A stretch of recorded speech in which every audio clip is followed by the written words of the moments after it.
your girl Crystal. Welcome and or welcome back to my channel.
Welcome and or welcome back to my channel, Chris Logic. So in today's This is Chris Logic. Please like and subscribe.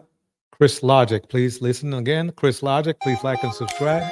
video, we are going to be talking about hypocritical, lack of accountability having YouTuber O'Shea Duke Jackson and how he has recently been calling out Black women YouTubers and divestors for allegedly perpetuating dangerous and harmful narratives about Black men while simultaneously condoning and coddling his Black male subscribers who have recently publicly been conspiring to take Black women as a whole out. For those of you guys who don't know, O'Shea Duke Jackson is a popular manosphere content creator here on YouTube who for the past year has been obsessed with divestors. He's pretty much trash. Let me pause this music out.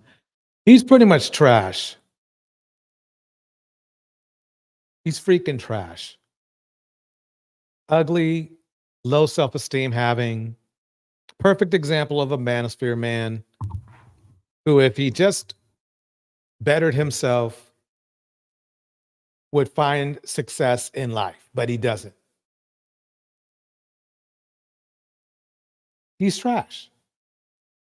Calling us out and claiming that we are detrimental to the Black community, despite the fact that most divestors have very little, if anything at all, to do with the Black community. O'Shea has been obsessed with us for a very long time now, and recently he has turned his sights on non-divested BWE content creators who he likes to claim are divested, and he is claiming that these women are dangerous, demonic, and the sole reason for the downfall of the Black community. Now, disclaimer, my platform and my message are not aligned with a lot of these BWE content creators that O'Shea has been calling out recently, because unlike a lot of them, I don't believe that you can truly be about Black women empowerment while telling Black women that we need to go overseas to deal with Black men from other countries as if they're not just as dusty, or to push the narrative that it's still possible to sleep with. I agree with that, but I don't know what Black men and be empowered or freed from the chains of Black male worship. But okay, so my thing is this, is that I agree a little bit with Chris Logic on that. I just, the thing is, I haven't seen Black women talk about going across seas and looking for, I just haven't seen that movement whatsoever. Usually divestment, the idea I have been getting is that it's basically divesting from them, from a, not only a certain level of human being, but a mindset. that's not the point of this video. O'Shea has been blaming these BWE content creators as well as divestors for the downfall of the Black community and touting Black women as evil, demonic, and dangerous for doing things like, for example, Tanya TKO calling Kevin Samuels kitten heels after his passing, as if Black men didn't flock to Lauren Smith Field's YouTube channel and Instagram to drag her in death. A woman who literally never said anything about them other than that she plans on exploring her options, but because she was a swirler and dated all races of men, Black men dragged her for filth. For example, the comments you see strolling across your screen, calling this young woman every name in the book other than a child of God. But when Black women call Kevin Samuels, a man who dedicated his entire career and life's mission to bashing and degrading Black women, including his own wife. Let's not forget about that. He bashed and degraded his own wife, who was making 3 times as much money than he was, and was basically supporting their family. And then on top of that, put insult to injury, he wouldn't even pay child support, just like many other men don't, for at least 10 years. kitten heels because his sexuality was in question his entire existence, then we are demonic and the cause of the destruction of the Black community. So, just from that example, we already know that O'Shea, like most Black men, lacks both critical thinking skills and accountability. But recently, things on his platform have taken a very dark and quite honestly frightening turn for the worst. O'Shea recently made a video about yet again another Black woman BWE content creator, and the Look comments at him. He hates himself so much that he wants to do damage to other people. There's nothing wrong with being fugly, but it is accentuated when you have fugly thoughts too. He blames everyone for his failures except for himself. He has the nerve to judge others, though he himself runs around chasing after women of the night in blue dresses, spinning them around to show off their body like they're pieces of meat.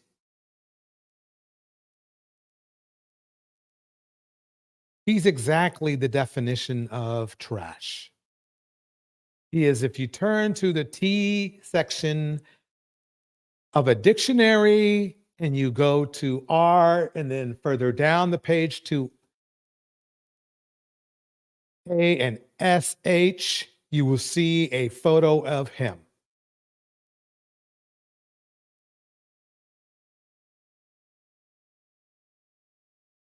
The funny thing is this,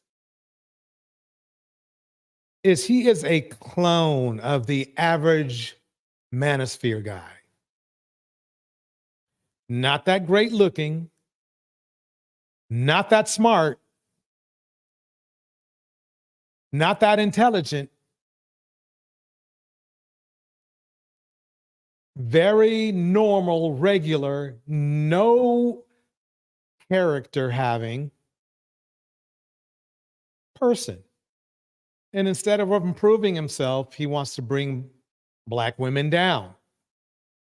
That's what he's been doing. If he went to a therapist, they'd tell him exactly what I'm telling everyone right now. Under that video were so alarming that I had several of my subscribers reaching out to me to tell me that I had to go check it out. I will be linking this video in the comment section because I want you guys to go take screenshots of these comments and report them to the FBI immediately. But in the comment section of that video, you had Black males saying that they are tired of being disrespected by Black women, and since the world already sees them as villains, they should show the world, but particularly Black women, why they are so hated and feared and what true villains are. These Dusties went on to say that they need to show Black women who the bosses are and take back their masculinity, not from other races of men who literally have their feet on their necks, but from Black women. And they are going to do this by initiating a purge. That's how disgusting he is. You've heard it. That's what you know what they sound like? He sounds like a cancer. A cancer eats you up inside And that's what they want to do. They want to be a Cancer. He's exactly the same thing. He'd be in the Diddy crew. He's in the Diddy crew. Let's put it that way. That's why they haven't really, the Manosphere in general has not released any videos on Diddy in a negative light. Most at the least bit is, oh my God, look what's going on. Oh my God. Against us. Yes, you heard me, initiating a purge against Black women in order to show us that they are masculine men. They also said that more Black men are ready to initiate this purge than we think, and that the only way to get Black women in check is through sacrificing their freedom, meaning that they don't mind going to prison and bloodshed. And when Wow. You know something? That's the funny thing is that purge has been going on for a long time. But Black men are better at one thing better than purging Black women, and that's purging each other. We purge each other better than anything.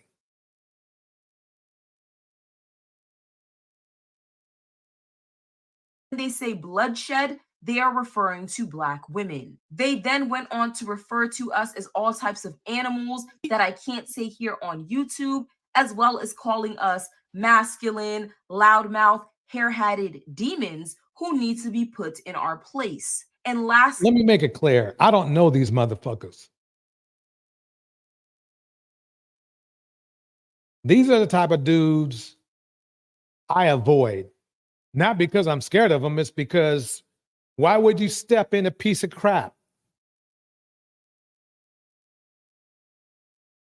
Why would you hang around smelly garbage?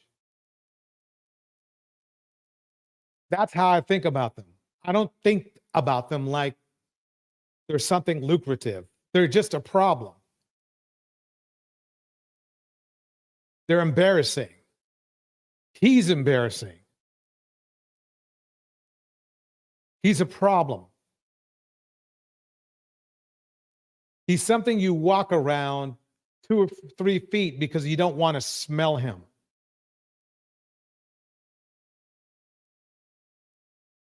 A street vagrant would be an upgrade.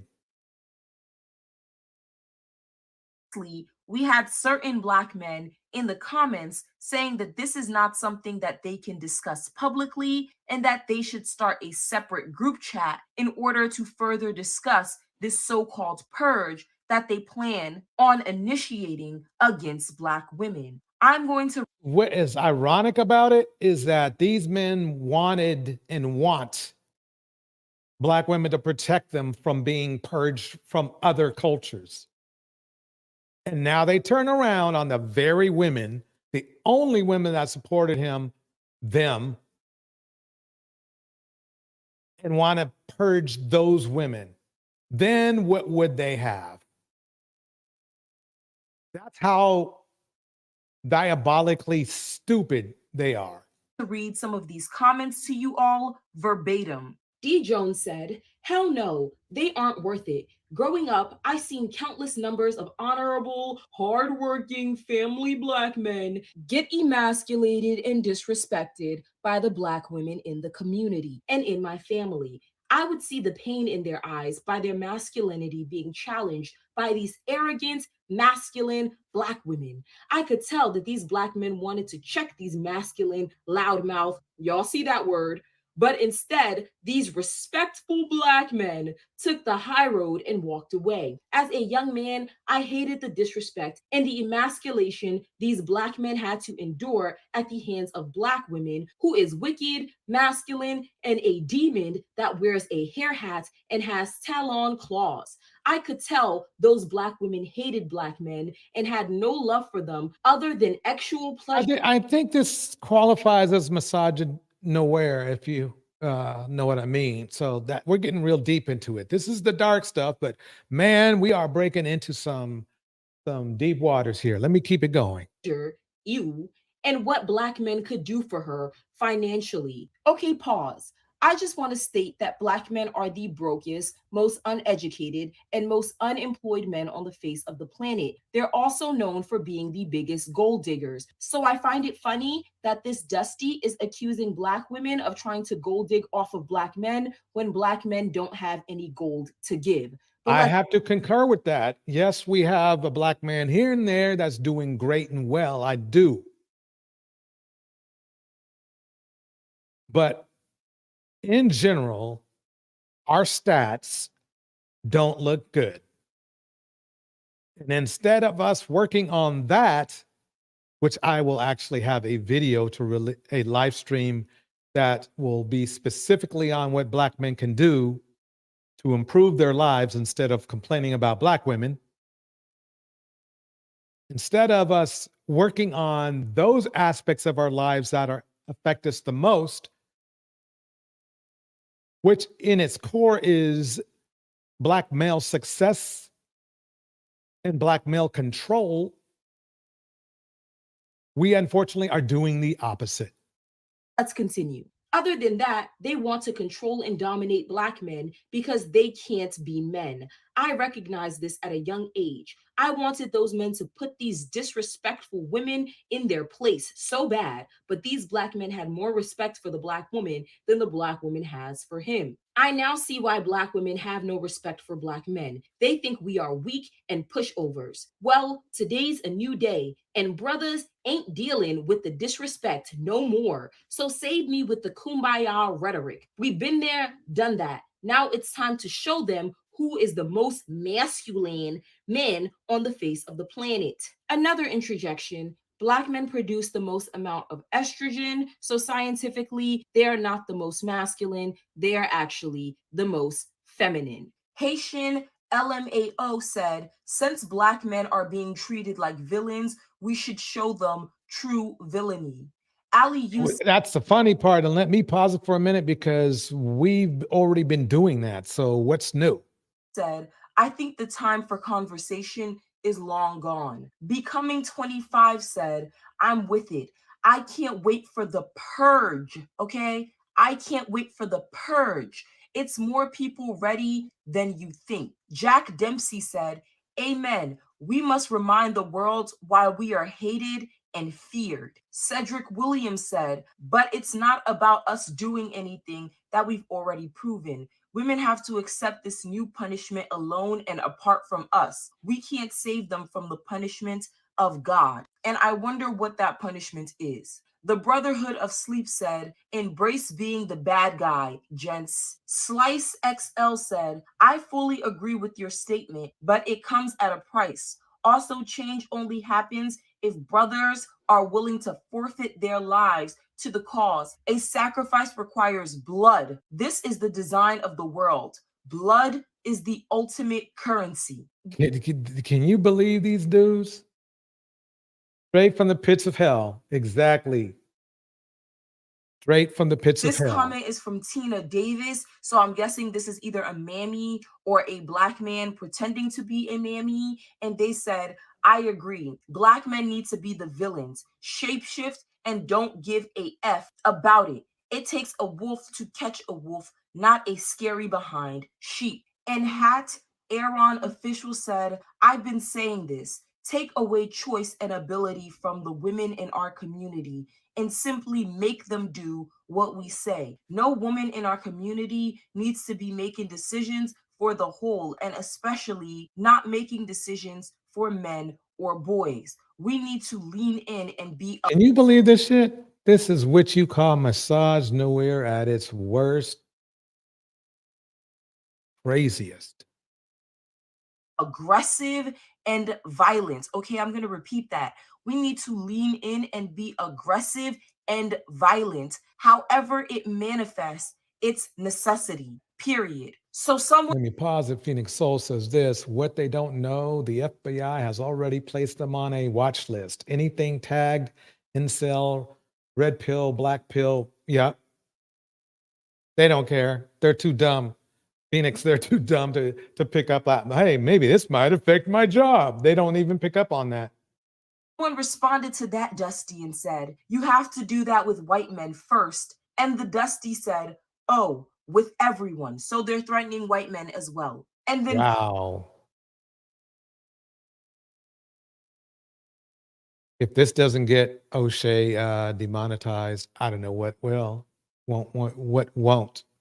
prod.blue go crazy said, group chat. So those were just a few of the dozens of comments threatening black women. And you would think that since O'Shea Duke Jackson is so concerned with the safety of the black community Let and me pause that. Shout outs to Gold Reflection, Phoenix Soul, Indiana Mom, Kay Brown, Kittens in Caskets. Good to have everybody in here. We're going to keep this going.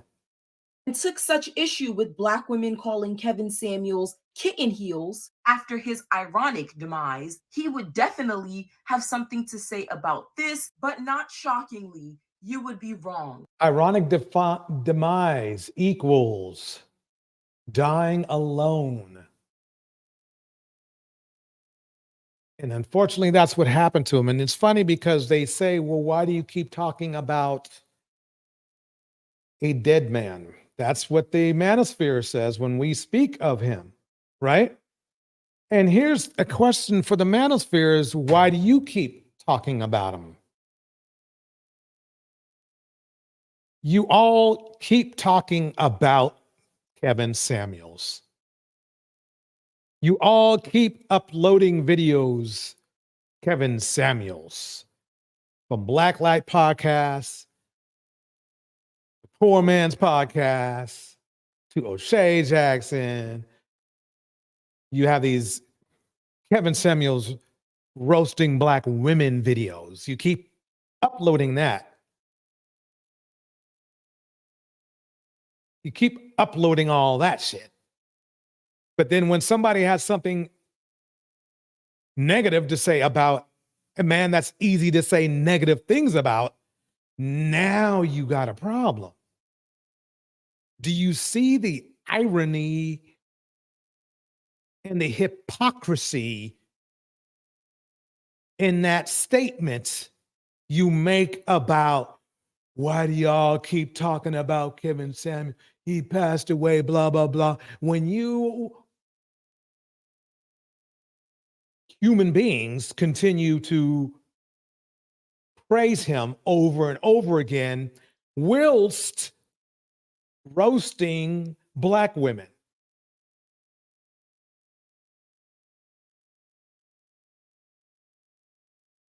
That's the interesting thing. See, it's one thing if y'all left him alone and didn't just, when he passed away, you just went about your business and didn't say a word more about him. But I guarantee you not in the manosphere right this moment, the most active channels are the ones that still show his garbage. You keep re-uploading his stuff and you keep talking about him. And then you expect everybody else who doesn't like that shit to stop talking about him. That's the weird shit.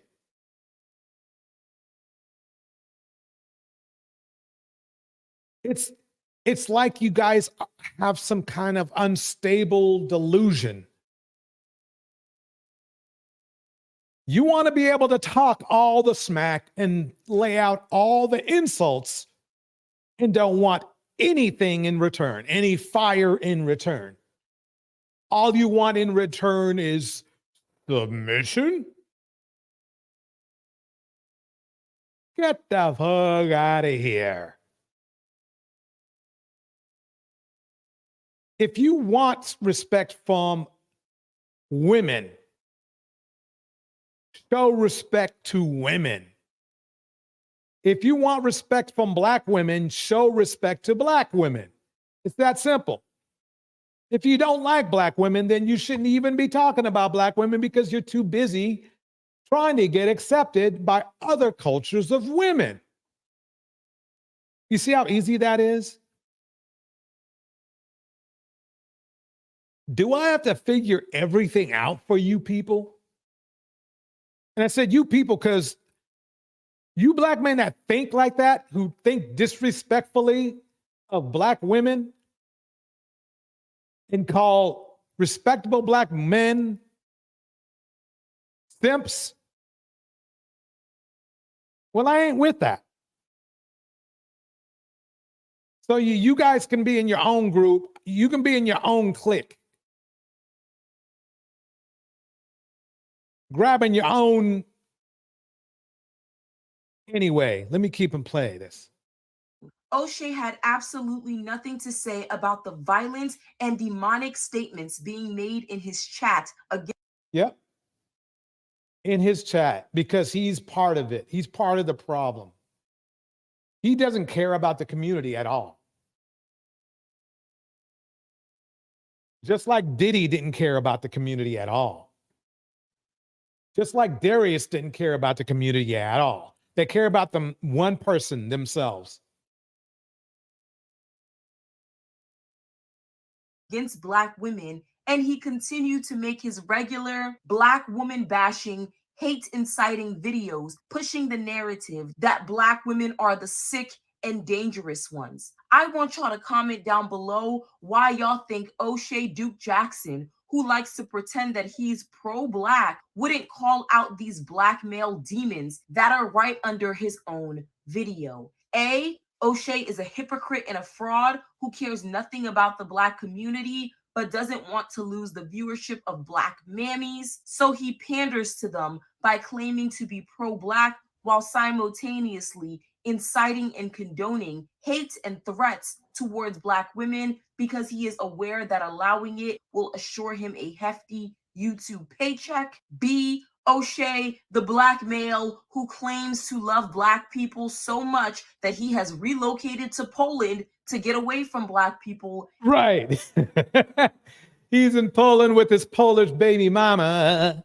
Is a hypocrite and full of ish. C, O'Shea also has a strong hatred and disdain for black women himself, and that's why he condones the behavior being demonstrated in his comment section. Or D, all the above. Comment down below. Now, the really sick part about this situation, as if things aren't disturbing enough, is this actually is nothing new. These men have been conspiring to harm black women for decades. Exactly. And it's been and they've been doing that. The only problem, the only thing that's slowing down black men from harming black women is that us black men, we harm each other more than anybody.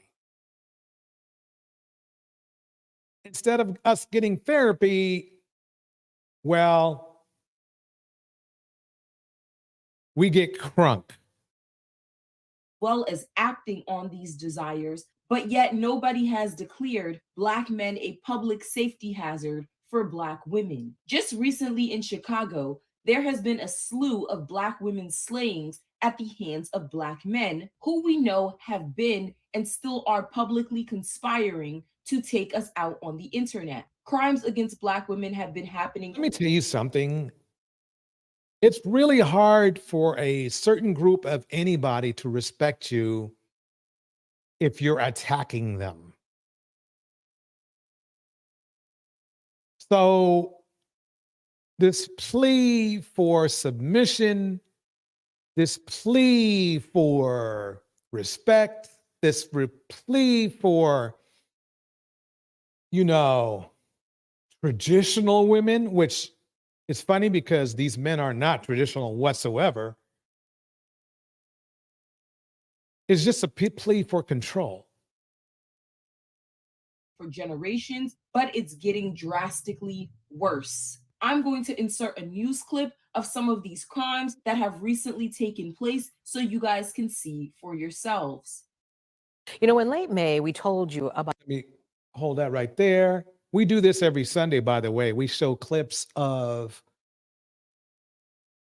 not very happy things that to show that it's the main thing. What we're doing is we're showing a group of men what their team is doing in the community. Right now, I'm going to kick out some more shout outs. Oh, yeah, Terminador Negro's in the house. New Diamond is here. Phoenix Soul. Gold Reflection. Kittens and Caskets, Indiana Mom, Chaos Reign show. And yeah, correct, Chaos Reign. She was making comments from Dookie Jackson. About a woman who was chained up inside an abandoned building by a man who sexually her near 119th and Eggleston. Her only saving grace was the passerby who heard her cries for help. She told police that he was an acquaintance who sparked up a conversation before turning on her. She been beating on the window for weeks. We talked to the girl and everything, man, on everything, G. Phoenix Soul, thank you so much for the super chat. This too much, Torch. This is heavy subject matter. It is. It will get a little more funny, though. I got something funny for you. Building by a man who sexually her near 119th and Eggleston. Her only saving grace was the passerby who heard her cries for help. She told police that he was an acquaintance who sparked up a conversation before turning on her. She been beating on the window for weeks. We talked to the girl and everything, man, on everything, G. She in there. She tied up or something. Or locked in that room. 44-year-old Joel Kamen here was charged with aggravated criminal sexual assault and aggravated kidnapping in that case. You know, it happens more often than you think. Looks like O'Shea. And she's one of the lucky ones. Killers know that these abandoned homes, they make the perfect place to permanently silence their prey. They know no one steps foot inside these buildings for weeks, months, even years. And by then, critical evidence is often overlooked or destroyed. In fact, this is a 27-year pattern that's been repeated over and over and over again. The Accountability Project in Alexandria, Virginia, has been tracking these violent crimes. You can see the dots on this map. They show where dozens of women, mostly Black women, were beaten and strangled to death. Some of them were left in those abandoned. Yes, Rain, that is 1 year old. Chris Logic, it's 1 year old. It's called O'Shea Duke Jackson Fans Conspire to Delete Black Women. Definitely go to her channel and check it out. And in buildings, others in dumpsters, others dismembered. And we talked with one of those families about the anguish and the never-ending questions of Duke Jackson's purge has always been going on, basically.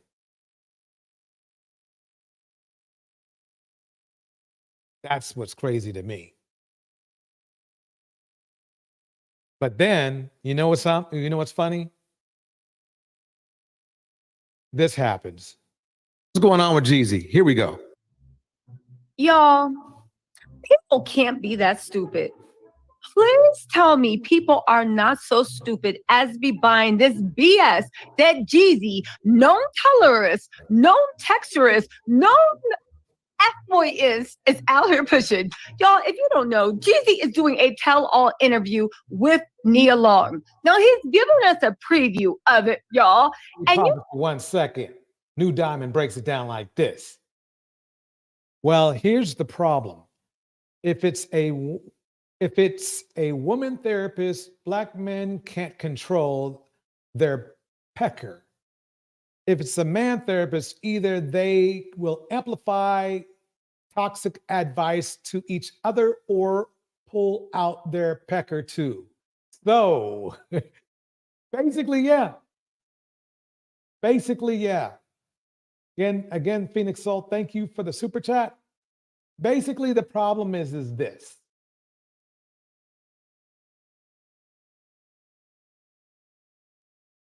Basically, the problem is that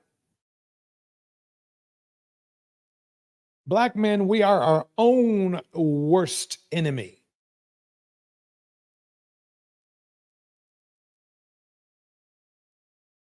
So if we need to fix the community, we need to fix ourselves. Stop looking at women as the problem. Start looking at yourself in the mirror. Start improving yourself. Leave, especially in this instance, Black women alone, but women in general.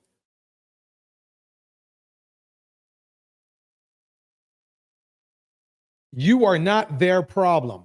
Stop making yourself their problem.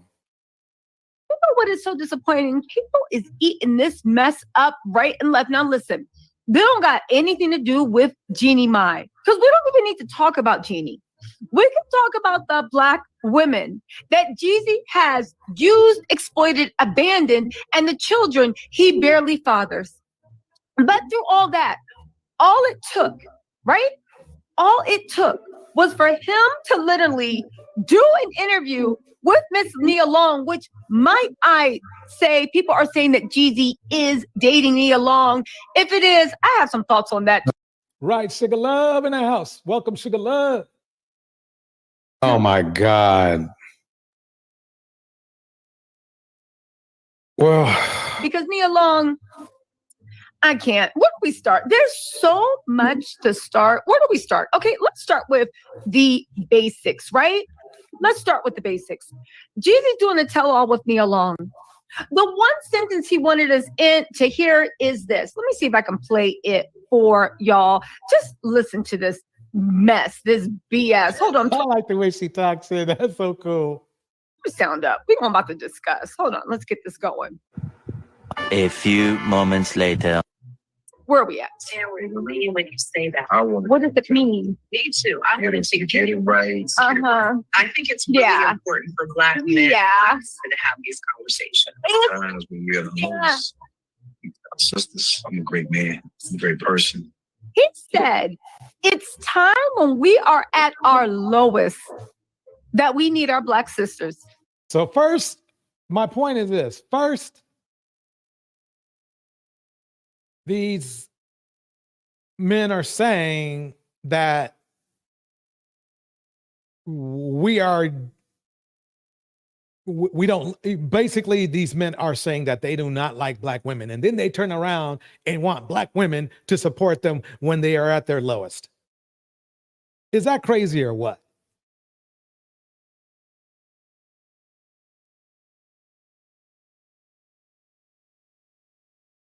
I want to get rights. Uh-huh. I think it's really Yeah. important for Black men Yeah. to have these conversations. Times when we're the lowest, sisters, I'm a great man, I'm a great person.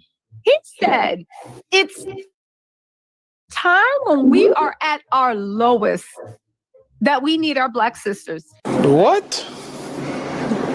Bro, what are you talking about, man?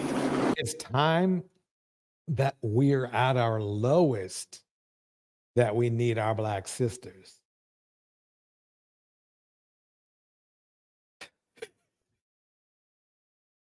So basically, since he's down, since Jeezy, who was a former drug,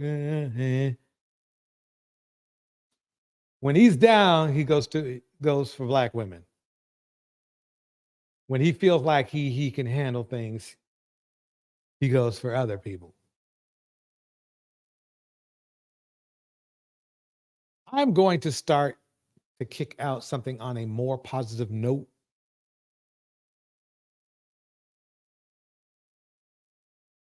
Here we go. Well, Texans quarterback C.J. Stroud and his mother Kimberly launched a charitable foundation aimed Let me at pause helping this for 1 single minute. moms and helping children who have incarcerated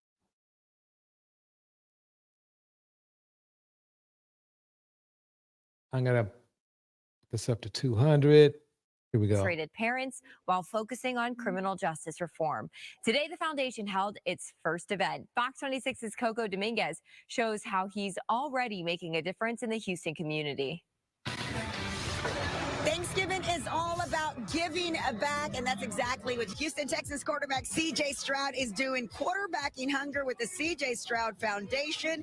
He was out here. He could have been anywhere, but he wanted to be with his community. Wonderful to meet you. You're out here spreading cheer and helping out some deserving families. And so the C.J. Stroud Foundation, so we're servicing the communities with the love of Christ.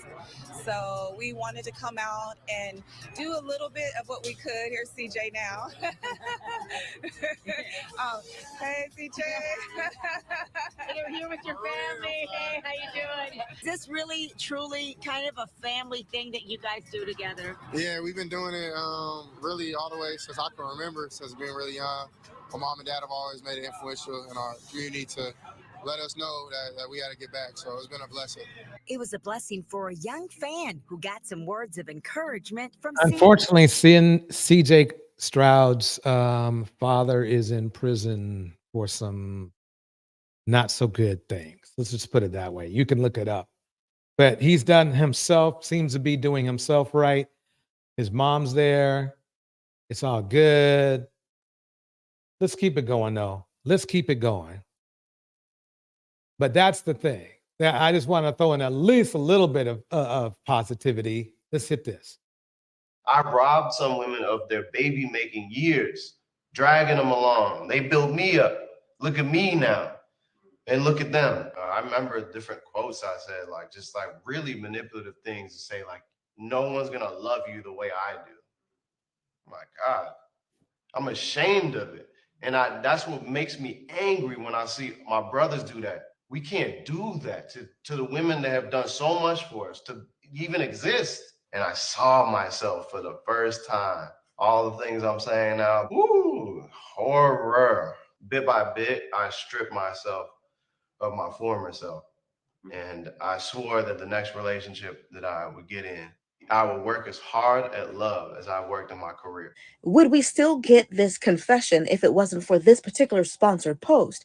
If There, Life with Shonda. This is Life with Shonda. Please like and subscribe. Here we go.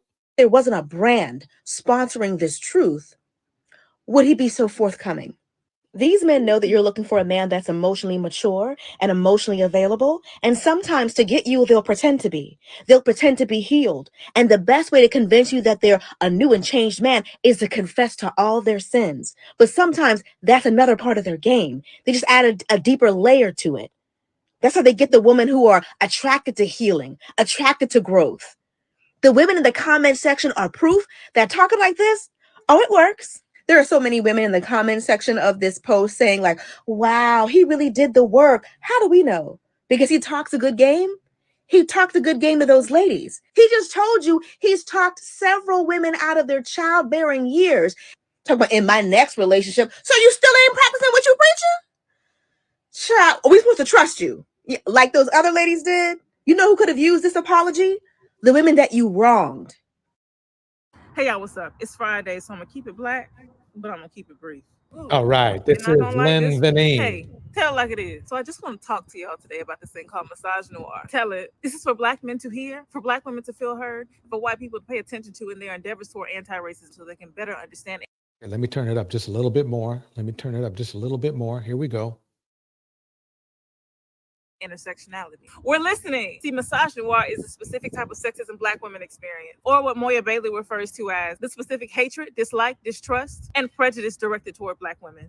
Now, we can talk about this subject any day of the year, but it hits different during Black History Month, okay? Hello, somebody. You see, earlier this week, I posted a reel about Joanne Robinson, the woman who was the actual brains and bronze behind the Montgomery bus boycott, not Dr. King, like most of us believed or inferred from our civil rights movement lessons in grade school. And while I was just redirecting credit to give credit where it was due, somehow black men still found a way to respond negatively, saying I was disrespecting Dr. King's legacy, or that the women involved were irrelevant because obviously Dr. King was needed to pull it off. Now, the civil rights movement was male dominated in terms of representation, large in part due to respectability politics. What many conveniently forget is that respectability politics are inherently sexist and thus left many women on the back burner or in the shadows of the movement, like Mary Louise Smith.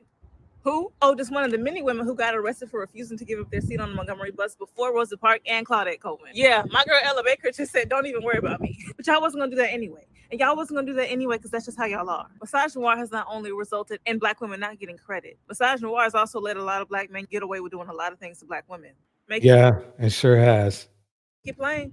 And my thing is, if y'all are upset about us taking some of these wrongfully bestowed flowers and giving them to the women that deserve them, oh, they're not gonna like it. Girl, just say it. They're gonna be mad at me for this one. Well, that's too damn bad. And y'all gonna be real sad to find out the truth about how some of y'all's faves treated black women back in the day. Tell the truth, shame the devil. For example, Reverend James Bevel. Bevel was a minister that helped to spearhead the Birmingham Children's Crusade, a surprisingly little-known movement in black history, where thousands of black children in Montgomery, Alabama, marched in the streets for integrations when their parents couldn't and went to jail. 5,000 arrests were made. So while Bevel played a crucial role in orchestrating the movement, Bevel was also convicted of incest and raping his own black daughters. Eldridge Cleaver, famed leader of the Black Panther Party, but also admitted in his book Soul on Ice that when he was younger, he had aims to rape white women as some sort of retribution. And so he practiced raping young black girls because he knew nobody would care about them. We're gonna need some more. Tea is hot, but the facts are facts. And be clear, none of this takes Man, this is hard.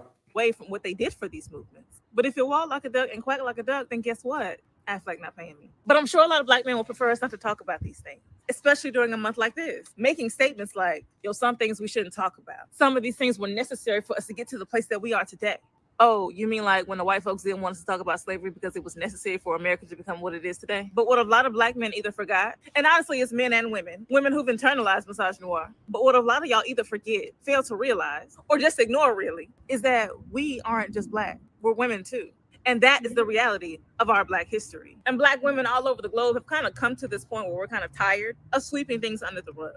We've come to this point of undoing the things that once did us under. Okay, calling it out so that it won't happen again. So things can be better for the young black girls of tomorrow. And also so we don't further internalize misogynoir and project it on the Chloe Baileys of the world who are just minding their young, fine black woman ass business. But that might be a whole nother conversation. Dear TikTok. Let me pause that.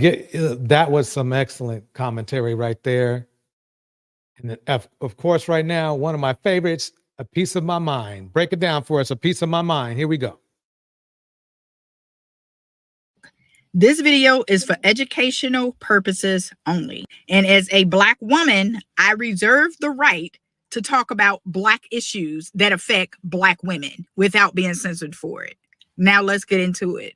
I seen an article a while ago that I have been wanting to do a video on, and I'm finally going to do it today. And I know you guys are going to agree 100% with this article. So make sure you stick around to the end.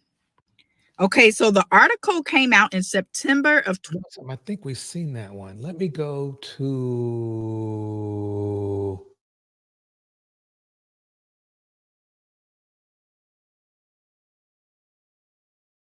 Let's hit this one up. What's up, Brad Squad? What up? Salute. Hit that like button and subscribe if you're not already a subscriber. It sickens me to say this because, you know, we love our sisters, bro. And we wouldn't be going this hard if we ain't love our black women, yo.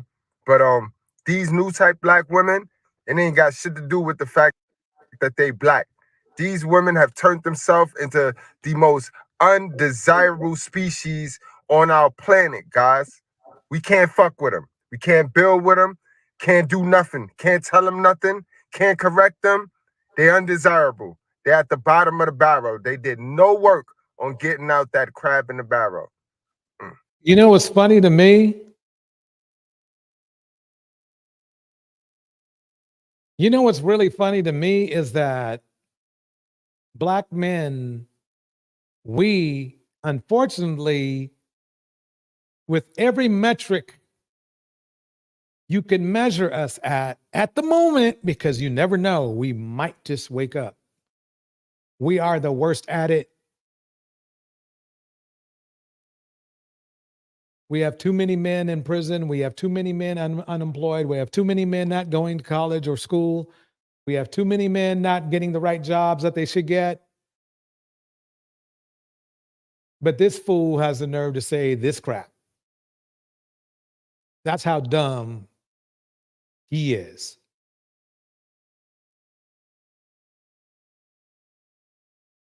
Look at him, another regular looking dude. I ain't going to say ugly. I'm just going to say regular.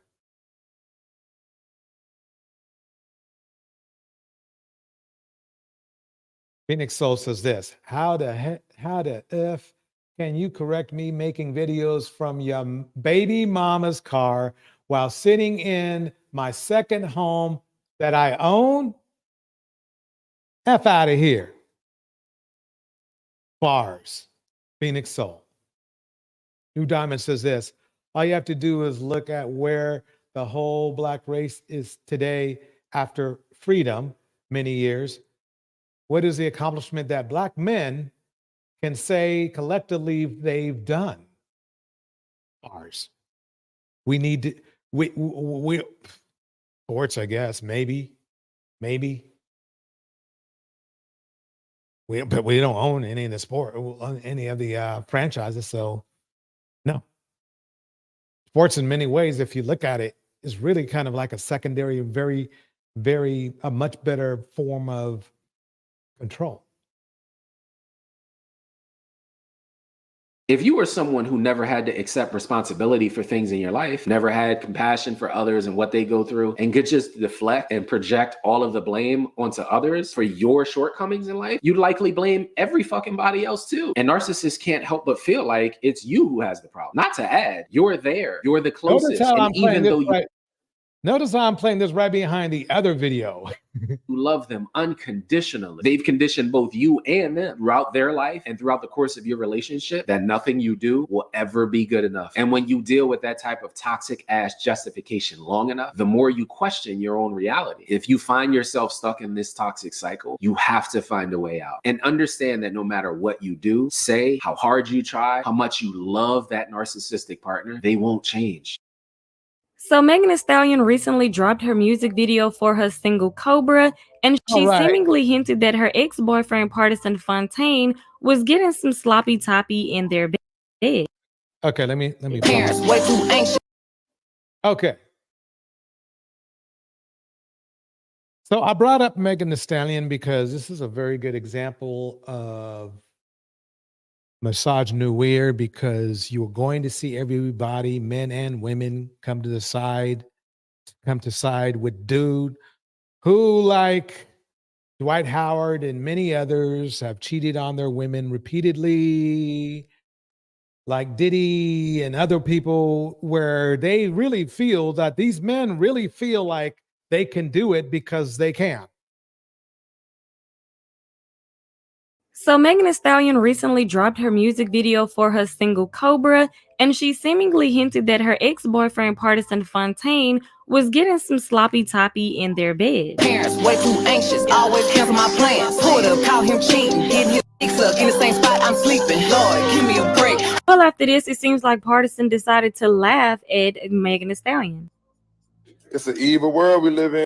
And after that video, he posted a picture of Tristan Thompson laughing. Now, what makes this even more crazier, like I said in my previous video, Partisan is dating a woman by the name of Jada Kingdom, and she posted some flowers last night. So a lot of people felt like this is the woman that was giving Partisan Fontaine that sloppy toppy in Megan's bed. So Jada said, so I guess I knew the lyrics before it dropped, right? And I decided to post my flowers 8 hours before as a hint, hint. It's me, guys, huh? Why the internet is a special place. I know it's gonna drive y'all crazy to not have someone specific to terrorize for y'all president, but it wasn't me. So Jada continues and says, I'm mad that the D-writing is a trend. She then says, don't insert me in that because that ain't got nothing to do with me. How did the math equal me? Plus that ish is dumb as hell. I got houses, there's hotels, motels, Airbnbs, inns, even in the damn car. Why would I do that, huh? This rumor got... Let me pause it right there because this is a very good comment right here. New Diamond says the most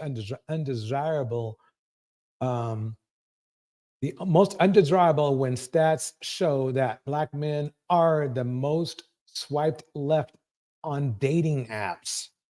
I know I do. Frogs, scorpions, and sea. Oh, okay, let's keep it going. Gotta be the most embarrassing and hilarious one. I'm doing the math and I almost itched myself trying to figure it out because, huh? So there you guys have it. You have Partisan Fontaine out here laughing at Megan Thee Stallion, and you have his girlfriend Jada Kingdom defending herself. So you guys let me know your thoughts and opinions on this down in the comment section below. Make sure you guys like, share, subscribe, hit the notification bell, and I will talk to you guys in the next video. Hey, what's up, my little Tattletales? How y'all doing today? Well, Okay, so basically this is what's going on right here.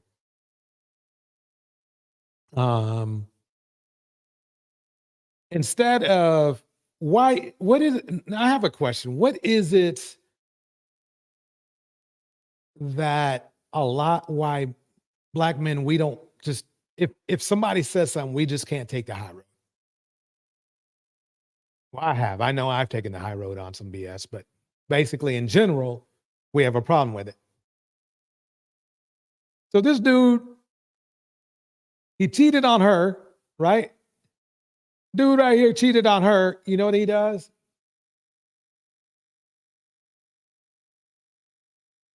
He did the same thing that all the other rap dudes do to their super famous women like Kiki and so on and so forth.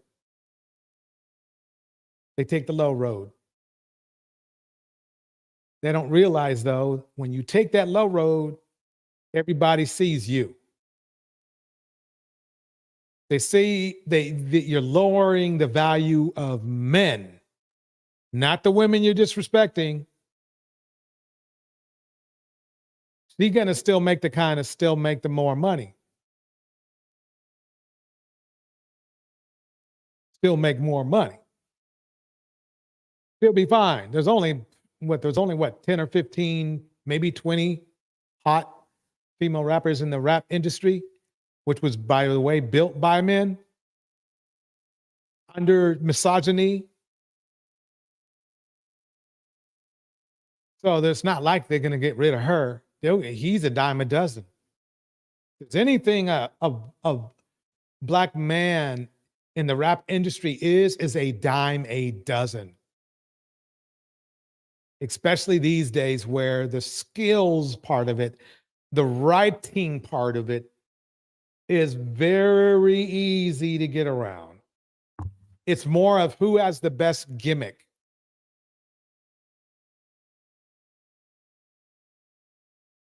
That's the weird thing.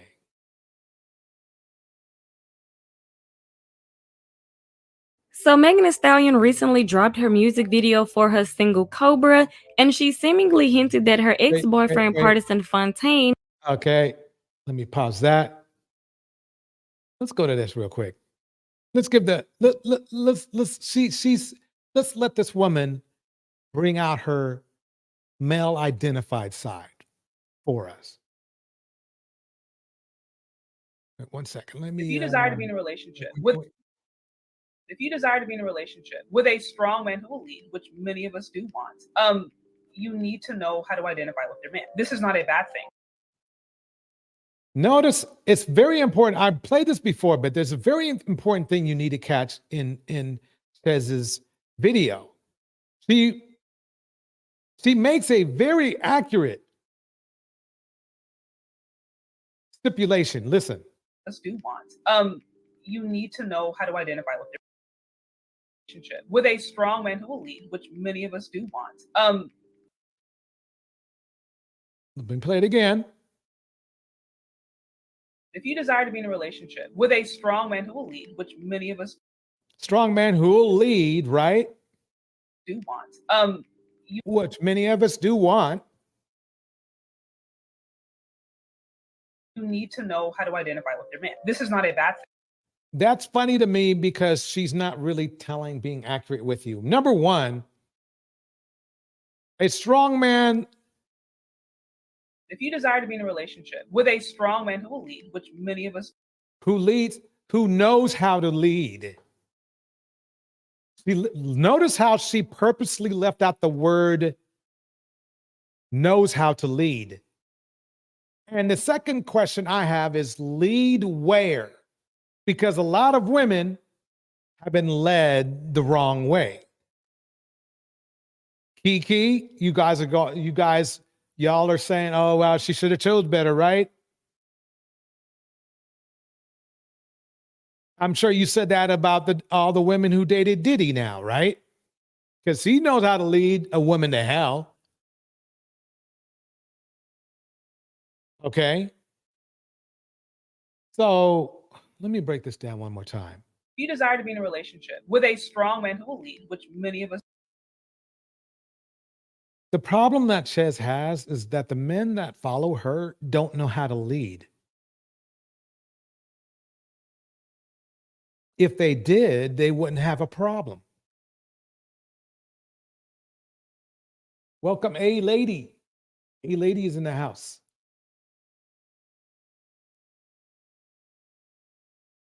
Exactly right. They're getting their clout from dating famous women. But it's what's funny, A Lady, is when a woman does that for dating, when she dates a famous man, they call her a 304. Us do want. You need to know how to identify with your man. This is not a bad thing. I know for a fact that high value men, real ones, they don't want a woman who's a mammy. They want a woman who's going to support them, yes. but you don't have to be a mammy. In fact, you would irritate these men if you did. Being a yes woman is not what these men want. It's what narcissistic men want, like Diddy. She's literally teaching you or telling you to allow men to diddy you. M. Mills is in the house. Welcome, M. Mills. She's telling you that you need to allow men to diddy you.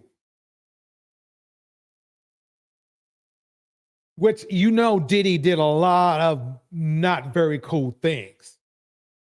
So whatever Diddy did, Chaz is down with it. She doesn't understand or realize that's what she's saying, but that's what she's saying. And since the fact that most of the men in her chat, which are most of men in her chat, because not that many women listen to her, I think it's probably like about 70-20 or 70-30. I mean, 70-30 or 80-20 men percentage. They're not even qualified to lead. They don't even have the money for what is to mammy to if the man can't even afford you? What is to mammy to? What is there to mammy to? Let me keep it going. This is not an evil thing. This is not a you're weak-minded thing. This is just basic heterosexuality. No, it isn't. Everything she said there was literally weird. It has nothing to do with if you're a heterosexual person or not.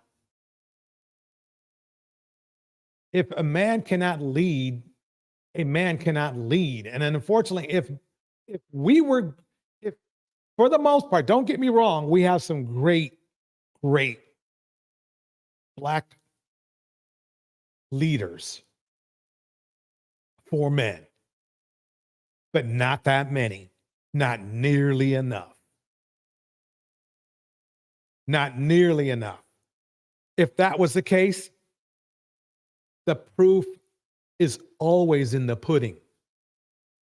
If we were where it was at for leadership, the community would not be where it is right now. It's that simple. On the internet and on YouTube, you have men who create channels talking about women.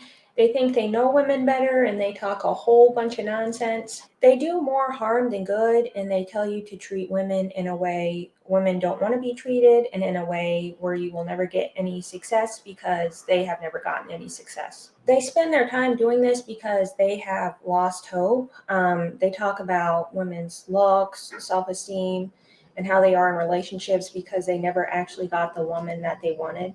They see themselves as failures because things in their life haven't gone the way they wanted. And they think since they can't get what they want, they're going to try to spoil it for other people. They don't look to. By the way, this is by Winfred. By Winfred. Like and better subscribe. themselves. They don't discuss much manhood related topics, but they do have a lot of topics on women. They put a whole bunch of negative stereotypes on women, not because they're entirely true. They just have a disdain for women, and they use women as a scapegoat for the issues that they're having. Exactly. Exactly that. Winfred, you nailed that. Welcome, Feisty Black Tina. New Diamond, M. Mills. A Lady, Phoenix Soul. Winfred, it nailed it right there. Nailed it. Let me play that over again. A lot of topics on women. They put a whole bunch of negative stereotypes on women, not because they're entirely true. They just have a disdain for women, and they use women as a scapegoat for the issues that they're having. Right. And we have many issues. So instead of challenging those issues straight on, why not taste defeat and then complain to the only women that support us? Yeah, that sounds like a great idea. They're not doing anything to benefit women. They just want women to come down as a doormat. They make everything to benefit themselves. Then you Yep. So true. Like to welcome to the stage, Phoenix Soul. How you doing tonight? Hey, I'm doing good. How you doing? Doing great, doing great. Happy holidays. I guess it's that season now. It is that season, ain't it? Time flies. So what are your thoughts on misogynoir? And we're now starting to dive into the male identified women. Um, and I don't remember the young lady's name that you got on the screen right now. Oh, this is Winfred here, by Winfred here. And prior to her, I believe I had on Ches Charday. Okay. She's speaking on something, and I was gonna put this in the super chat, but my brother, and I should say my late brother, because he passed away in 2019, and this is something that he used to say to me all the time. He would say that Black men had what he called fishbowl syndrome. And what he meant by that was that they were swimming around in a bowl. They can see the world happening and going on outside of themselves, but they're swimming around in, for lack of a better phrase, their own shit. And he would say to me that they're seeing what they want, especially the Black woman, on the outside of that bowl. But because he's limited by the bowl he's swimming around in, and he can only smell, see, taste, feel, experience his own shit, what he was hoping was somebody was going to reach in there and pull him out. And even if it did happen, he never knew what to do with himself. And when he was speaking that to me, he was speaking that to me, about the men that I was dealing with at the time. And now that he's passed and where we are now, I see it more and more.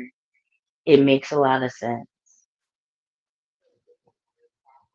It does. It does. I mean, the thing is that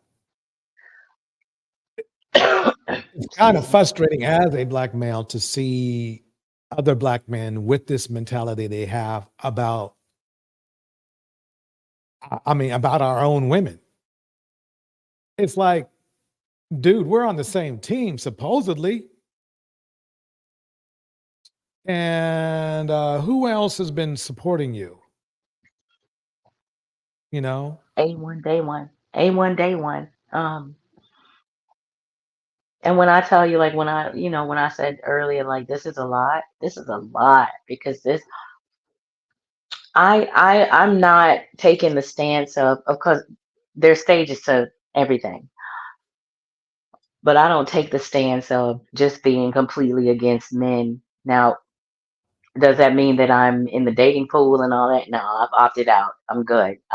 I'm prepared to live the life of the Apostle Paul. I'm good with that.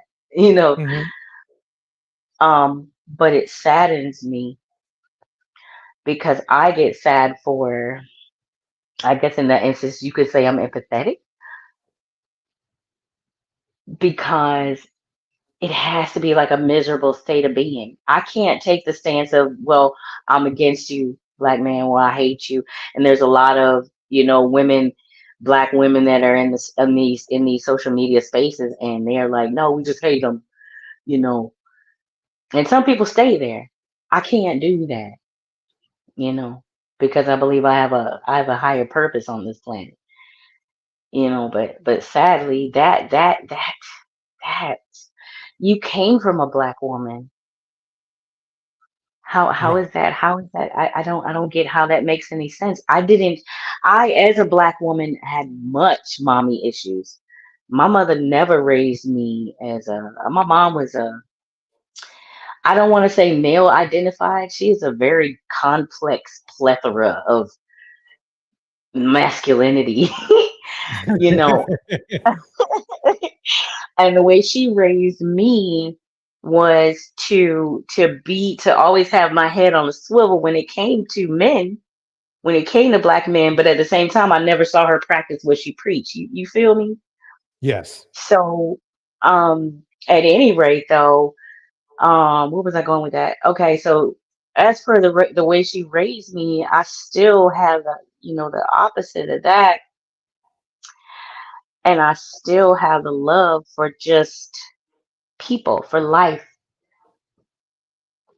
And so even as a black woman having the mommy issues, I realized I had to come into a space where I accepted and recognized that black woman so that I could become a more effective black woman. You feel me? I couldn't love myself for who I am if I didn't look at her and break down all her complexities and learn to love her. That makes sense. A lot. That makes a lot of sense. Everyone, please give Phoenix Soul a hand of applause. That's you were dropping some gems right there, left and right. I appreciate it. I don't know. I actually had this our conversation with my son today. And I think I mentioned before on the previous live stream that um my kids they're half Cuban. Their father was Cuban.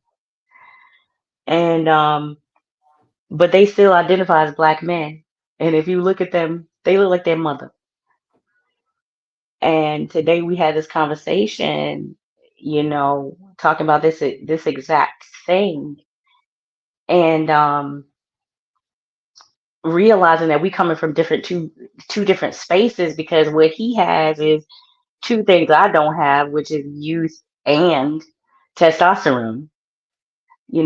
So he's gonna see it differently from me. But at the same time, I'm finding that you know he is understanding something that the manosphere can't seem to grasp, and that is stepping into that soul space. You're all stuck in the ego space, in the physical space, and what things look Mhm. like, and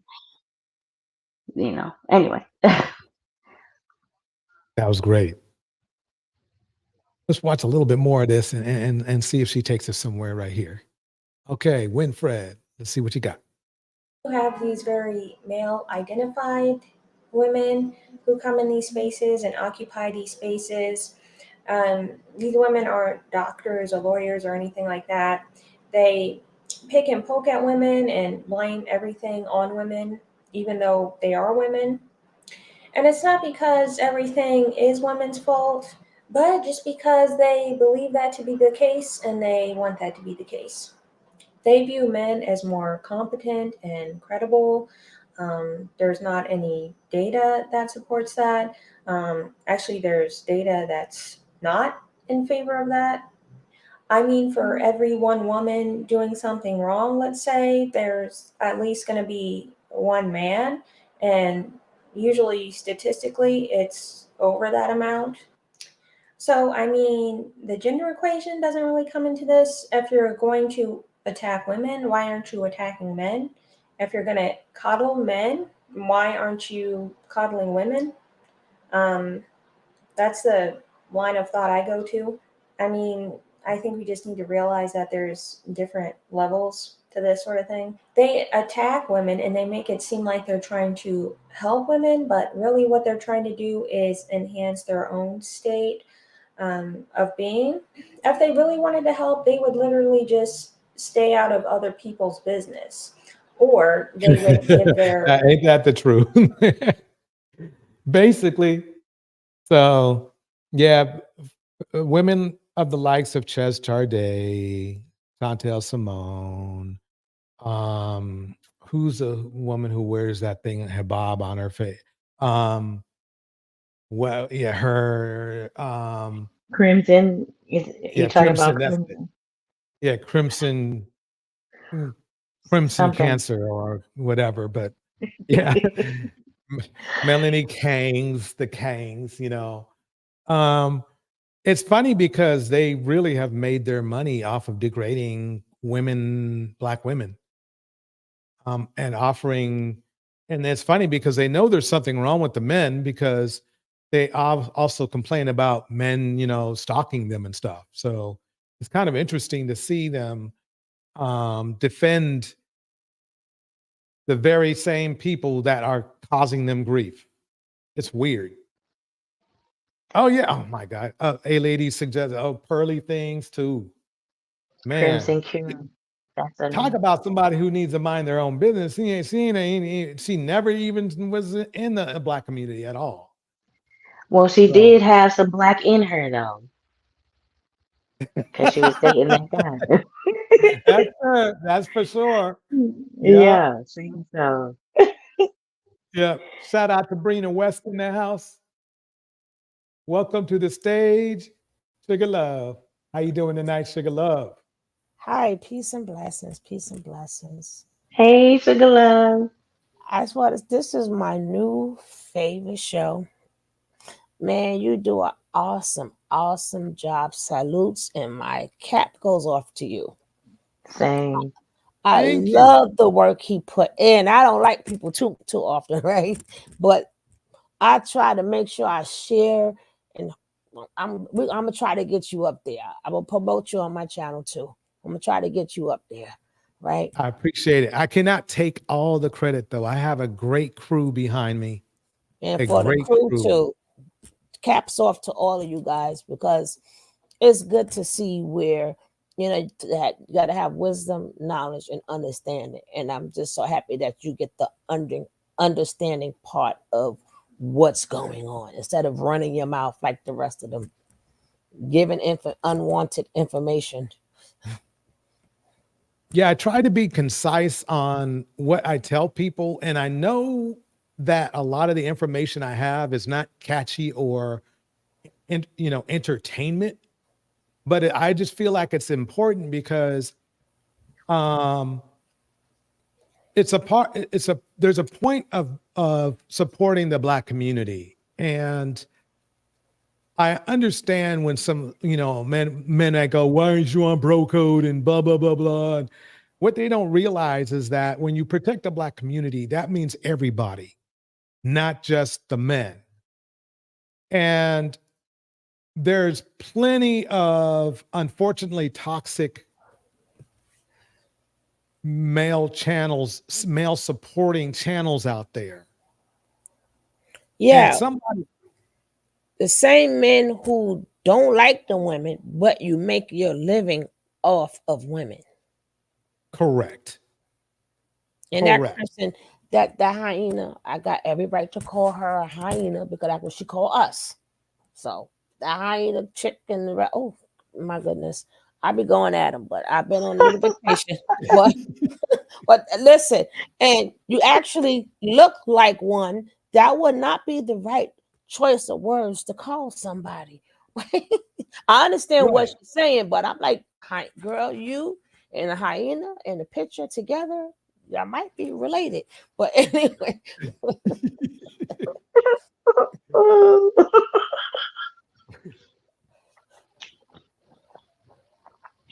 It's what I think a lot of what they're not realizing is like what you're doing is like you're putting another woman down, which I mean, I maybe I have an idealistic view about it, but once you get to a certain level of consciousness, you understand that competition is how they've kept us all divided, right? Right. So these male identified women, you're doing exactly what you need to do, sis, to get picked. But why are you not picked yet? Exactly. Why you not picked yet, boo? I mean, just like Martin Luther King said at the end, you're sending us into a burning building. You know the building is burning. Why are you sending these women to, you're getting them ready for what and for who? You don't know none of these men that you're talking about. None. You don't know none of them, none of their backgrounds, none of their mental health. You don't know none of their history. So you getting us ready for what? And for who? That's and then you sit up there, these women, they get themselves ready for what? To get abused, used, mistreated. I'm like, I don't, and their whole, everybody who, their whole audience is men. So how are you helping women? Correct. Mm-hmm. And Like, these, like one person who keeps saying, I'm not going to say her name, but she keeps saying, I'm here to help young women and girls. But all she has is a bunch of men in there, and all her videos are about is disrespecting Black women, either calling Black women fat, big, skinny, too dark, too light, not submissive, and she's not helping at all. Well, first of all, most of them anyway, they teach women to stand behind the man. Why y'all even speaking anyway? I thought women are not supposed to be heard if you're going by they quote unquote traditional way. We're not supposed to even hear you. Right. I mean, y'all don't want to keep No. bringing up tradition so much. Why do we hear your mouth so much when you should be quiet, cooking or doing something in a home? You know, I wanted to ask you a question, Torch, and I guess this will be for everybody in the show, right? Okay, so when I came when I got out and got my young woman, when I became an adult, right? It was early 90s. So this is back when, like, you know, Yo-Yo and Patra and women like that.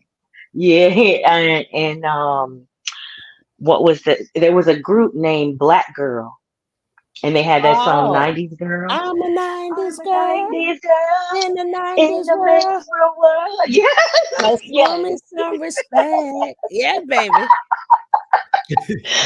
So, so my question was like, I mean that I think was our I'm Generation X, right? So that's what I think was our generation's outcry from what the mamas was telling us. They was telling us in secret because they came from that generation, was like, stand by your man, you know that, right?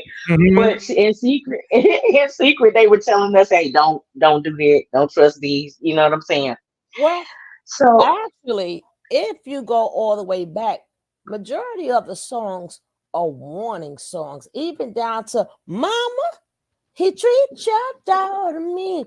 If you really go all the way back, yeah, you got they've been warning us to the T. We just didn't listen. Clean up woman, I could go on and on for days. A majority, another man is beating my time. I mean, but if you don't wait, that's one of my favorite songs. If you should lose me, oh yeah. If you should lose me, you'll lose a good thing, right? So if it's the majority of the song, they've been clean up. What's that one by Candy Staten? Oh gosh. I became a victim of the very song I sing. But either way, and my other one, you want to run away, love? Do you hear all the smack she was talking at the end of the song? So a lot of the songs, we just depending on what generation you are in, they don't want to go back and hear them songs. well, that was my question. All right. And this is why I rock so hard with you, Torch. All right. What do you think is our generation, like Generation X, because we kind of silent? What do you think is our issue? Why there's not more of you? Because at this point, like the millennials and Gen Z, they're leading the charge. They are the reason why we are in this spot that we're in on social media, because they saying, get somebody else to do it. So what do you think the reason is that a lot of our generation is so silent? I'm sorry. Go ahead, Sugar Love. I don't think that we're silent. I just think that just like us, like some people have to learn the hard way or they have to go through it. We're really not silent because I do work with kids. I had over 900 of them. Like some of them, like it's just they listen to a lot of these men who always speak upon, and I'm like, my issue is depending on your age bracket, you cannot talk about traditional. You don't know what it's about. You never saw it. There's no way you was born in the 90s. Like if you're in your 40s or something, what do you know? You don't know. You would have to be born like in the early 70s, going back to know even a little tradition to have seen it. I don't know what these Well, we people be did. talking about. We did have TV shows. We did have TV shows. Like a lot of us, like my grandma and my grandpa, when they were still watching Leave It to Beaver and things of that nature. So I That's got like our kind of an generation. idea. Right. That's Okay, I out, got but you. the I got you. ones but the young, I'm talking about the younger ones who's doing all of this talking, they ain't never heard of them. They don't know what that's about. And I mean, even in the Cosby Show, right? You can say what you want, but the only reason why they had what they had because the man and the woman was working. She wasn't. That's true. Claire was not a traditional woman, and that's why And they she had wasn't to so be much. played with.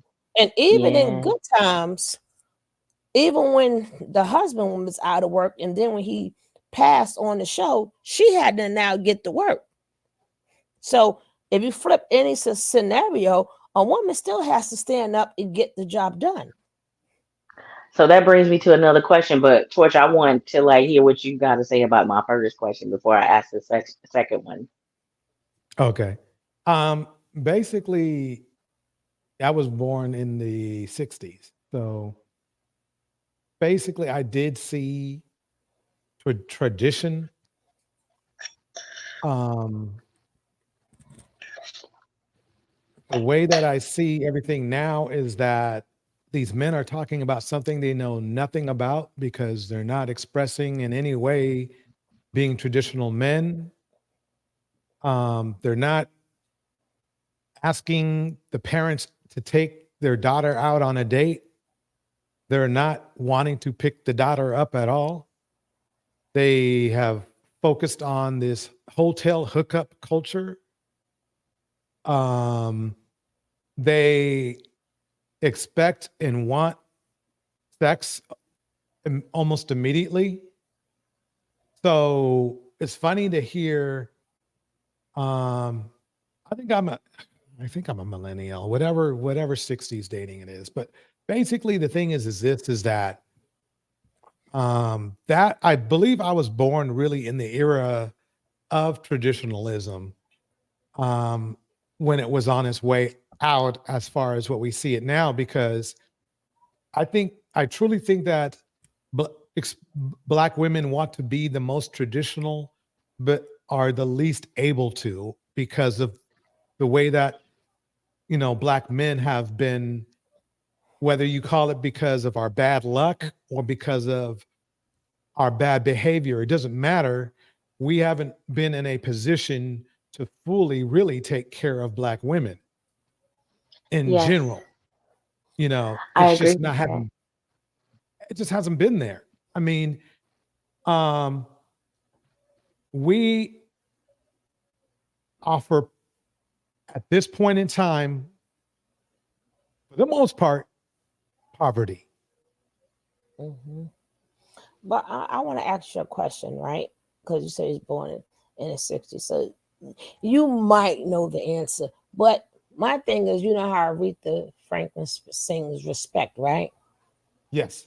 So you're going to know the answer. You're going to know where I'm getting from. And that the song became really popular, right? So everybody, RESPECT. Now, the question is, why do men don't like that song? And please, maybe you know the answer and maybe you know where I'm going. Why y'all men don't like that song? They don't have that to offer. I'm going to tell you why. Because number one, that song wasn't written by a woman for. That song was written by a man for men. Ah. Remember who wrote the song? So Yeah, Otis that's Redding. Otis Redding oh wow. was the one who wrote that song, Respect. And these are the things that he was asking for. So that would tell you even back then, men didn't want it. They couldn't, they would, it should have been, if we were so bad, and this is even back in the 60s, if we were so bad, why didn't that song fly when he sung it? If we so bad and we didn't give him no respect and we wasn't traditional and all these other things they say, a man wrote Otis Redding sung the heck out that song and it went right past the men. Yep. So that wasn't originally a man's song saying to ask the woman. And these men ain't care then. They didn't want respect then. So, but when a woman sing it, they think that no, we wrote. No, Aretha Franklin didn't write that song. So it blew up because we wasn't the one getting respect. They were. A very wise 22-year-old said something to me today. They said, Mom, listen, in order for you to be able to give something out, it must have first originated somewhere for you to recognize what it is. So it must have first originated inside of you in order for you to be able to put it out. So if you're looking at, because you're looking at a conquered male and quite possibly the most conquered and disrespected, doesn't know what it looks like. He doesn't know what it looks like for himself. How could he possibly put it out? No, I get what you're saying, which is bars, baby. But I'm just saying even when you listen to the song, even if you listen to the words, it doesn't. You can tell that it's not coming from a woman. You know, I give you all my money, all I'm asking for. You know, even if it's, but I was just using that as just an example of they hate the song so much. All these women are peace, all you want for, but I'm like, hold up, them are a man's words. She just redid the song. So if y'all don't like the, you know what I mean, how you them come from a man, even to the left, that come from a man. Nia wrote that song. You know what I'm saying? These are men words. I had a therapist tell me once, because at that time I was in a relationship with for lack of a better phrase, I was in a relationship with a straight up redneck. All right. I'm talking about he was backwoods white boy. All right. Okay. And I had a problem, though he could kill a snake with his bare hands, he could build anything in the house from scratch. You understand what I'm saying? There was things that he was lacking emotionally where we just wasn't on the same page. And you know, if you have an addiction that's getting the best of you, you know, and I end up having to, no matter what you are doing as a man, I still end up having to be the pillar in the household. I ain't got no respect for you. So the psychiatrist told me, he goes, well, if you don't respect this man, he not seeing it as love. Because for a man, if there's no respect, there's no love. And to be perfectly honest with y'all, I'm still trying to figure that out. Y'all help me figure that out. Okay, I can break it down like this. Men see respect as love, even though really it's exclusive. I mean, I think there's a certain level of respect you still need to love someone, but I have seen people that love someone, will stick with someone, but they don't trust that person to be dependable. It's kind of a weird vibe. It's like They love the person, but they know the person isn't worthy of the respect of someone to be depended on. When somebody Okay. depends on you, that's when they have the ultimate in respect. I think that from me, right? I can't speak for everybody else, but I think that a lot of things that they're not talking about is whatever like these men childhood is or adulthood is or teenage is.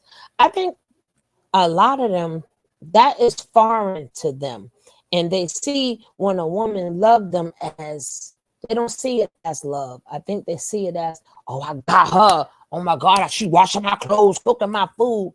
So they take that and see it as a score.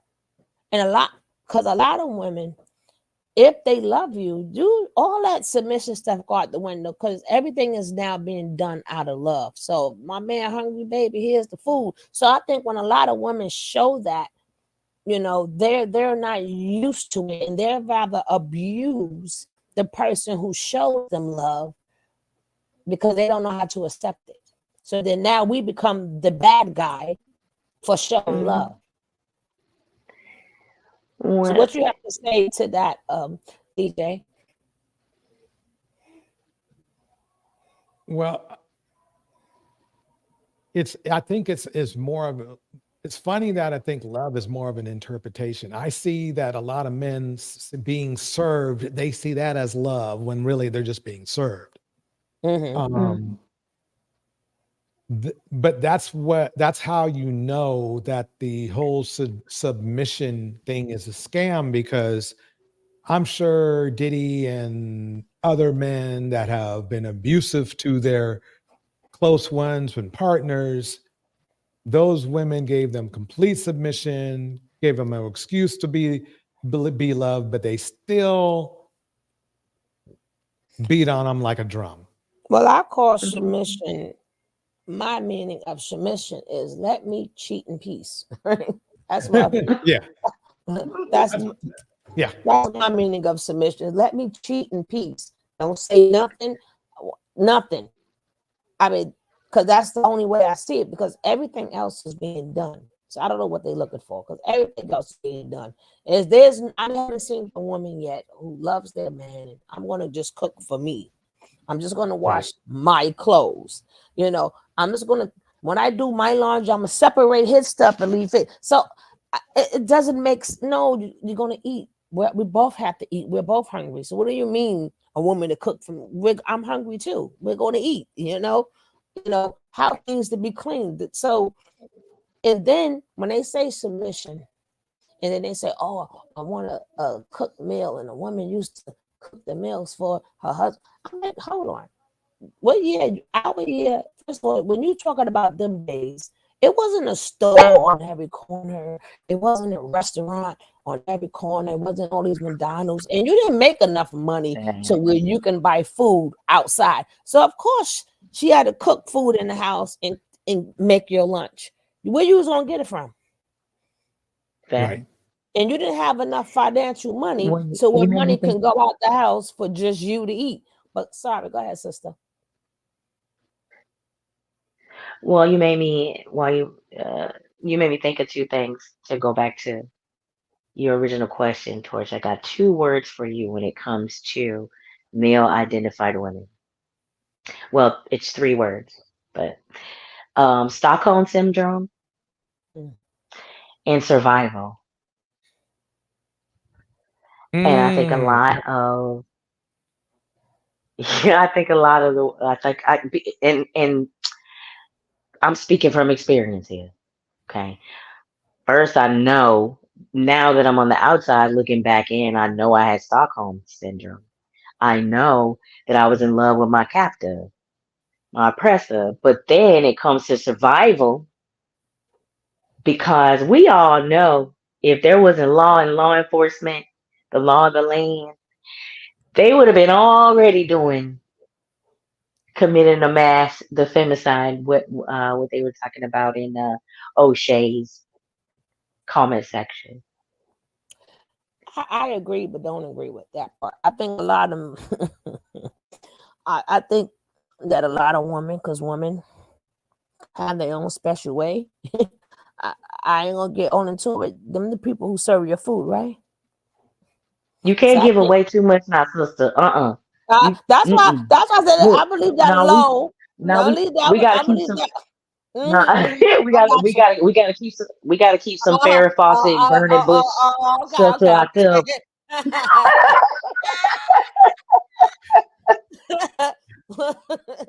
Well, Let me welcome Cyber Dreams to the stage. Hi, Cyber. How you doing? welcome, sister. Hello, Hey, hello, Cyber. ladies. Hello. Hey. What's up, DJ? Chat. Long time no talk.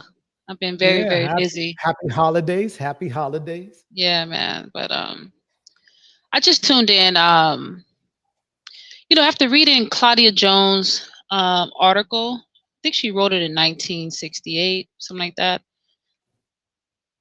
Let's understand, as Black women, we have never had the luxury of hypergamy. Not in this country at all. For 200 years. Black women have always took care of themselves, took care of the household, took care of everybody. True. I think that with this gender war is a big grift, and we are getting distracted from our priorities. I was talking to someone today. I said we need to just focus on the big three: money, health, and where you're gonna live at. You focus on them three. I think that we have to understand that women. Let's be honest, ladies. Do we really have issues getting men? I doubt it. No, ma'am. None. I have not. Even though they say I hit the wall, still I not. doubt No. it. Exactly. So I think that we have to take away the weaponization of our shortcomings. Like they always want to quote the welfare queens or being baby mamas. I think we need to take away their weapons as Black women and just start focusing on the three priorities and let everything else fall in place. I totally agree, but I agree. even if I choose to take care of nothing, they're not a priority. I mean, don't get me wrong. There are any man that has, got, elevated past his ego and can now, like I Is said, that a possibility? yeah, but you have a lot of men like DJ Choice right here. He has completed the wisdom that goes to knowledge and then to the understanding. A lot of I would people agree. with that choose. You can't have all three have to go together. So a lot of people say, yeah, what they saying sounds good because they have wisdom and we figure they have. But if you have no understanding, you just negated the other two. You're just talking just to talk, right? So, but rather than that, like a lot of these men, I just leave them if they want to. I don't even get it. Like these, especially like these mammy women or whatever. I'm like, imagine if you take what these men fail to realize, because y'all the quickest ones to say about the single households. What if I taught my son your lessons? Same way you said, hey, don't defend women. And if a woman is getting beat up, mind your business. What if wherever areas y'all live in, we all teach our sons that, right? So the minute something happened, I don't know, your daughter could be your daughter. What would you say? Somebody up there jumping on your daughter and beating up on your daughter, and then it's my son. You better make a video the next day saying, what did your daughter do? And I guarantee you'll never do that. You'll be like, oh no, they stopped my daughter. No, make the same video that you would make about somebody else saying, well, what did she do? She must have did something. Y'all forget us women have sons. And we're trying to teach them one way, but you're teaching them another way. So what if I just said, you know what, I agree with everything you say, and I'm going to teach my son just that. Well, I will down to your daughters. Well, I would say this. I've said this a month ago. What if it's time to drop the kids off? Yeah. Because everything that they're doing, everything that they're saying is weaponized against Black women. It is a fact that Black women are head of households. We are raising the children on our own. There are some women who have multiple children by different men. What if it's time for these women, right, to drop them kids off? I'm a firm believer in that, and I have done it. So to their fathers, though, to their fathers. I'm a believer that if you have a son, if he turns 12, if the father is able, listen, send him with his father. I am a firm believer. Take your kids. To come get your kids. I'm a firm believer. Come get your kids. Take them. I tried it. I done did it. But it just so happened when you have these weekend dads, a weekend dad is different from a regular dad. And these weekend dads think they know their kids. Because when you have them on the weekends and on photo op dads, they don't know the child, because that weekend you want to have a good time with them. You want to laugh and joke, but you do not know the child. Well, what I was saying is that all of these facts that they are weaponizing against Black women.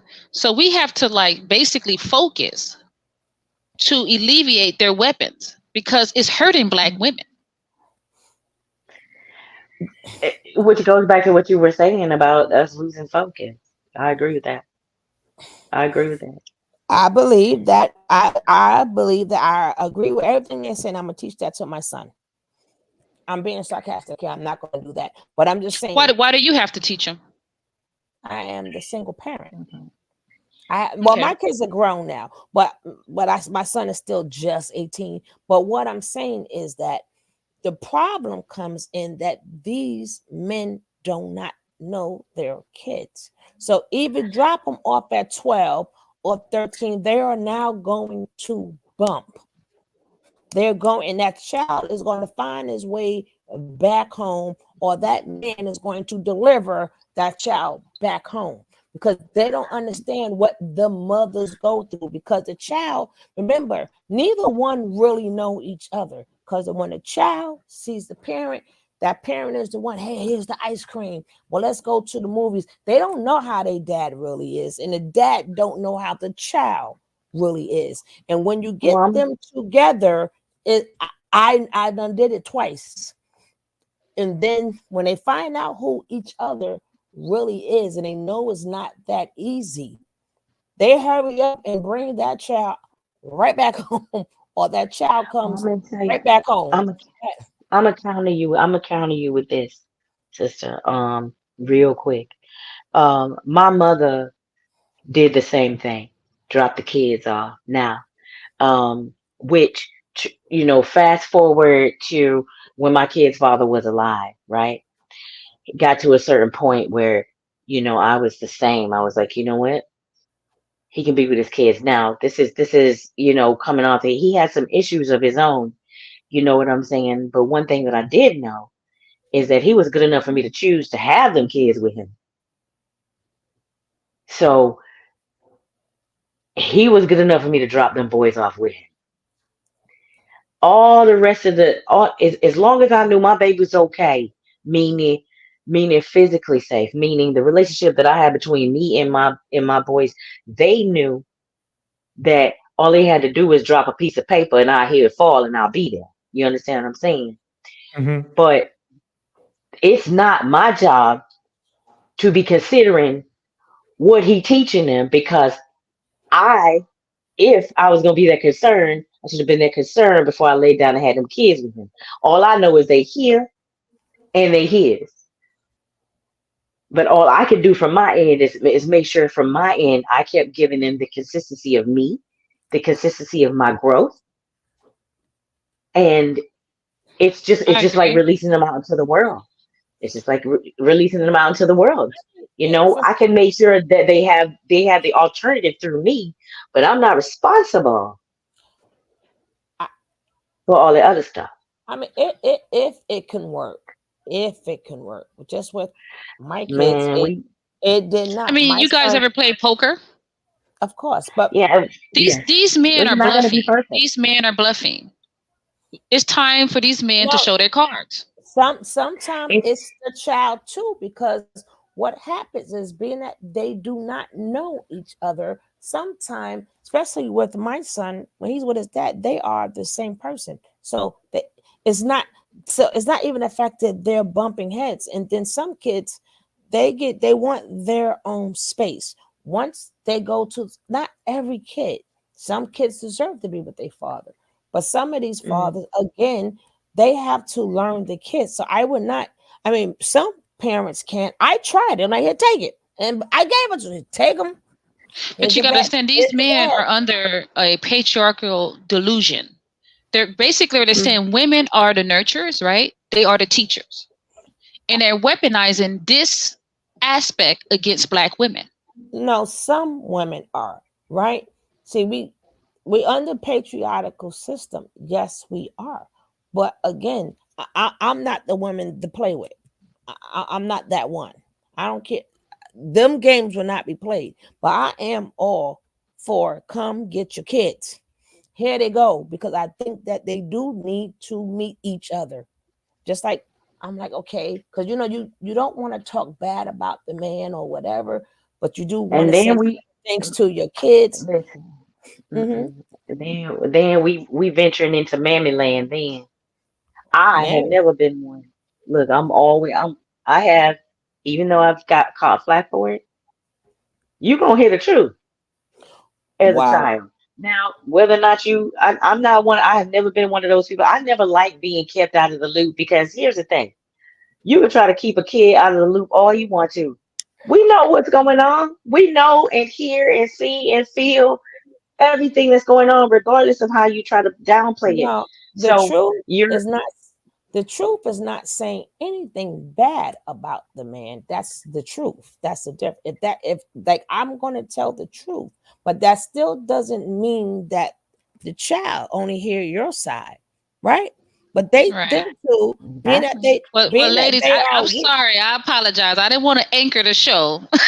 I nah, didn't want her to keep yeah, us here too long, so I don't know. yeah. That's what, and that's why I keep trying to bring it back to what Torch's original thing that he was talking about being a male identified woman, and in my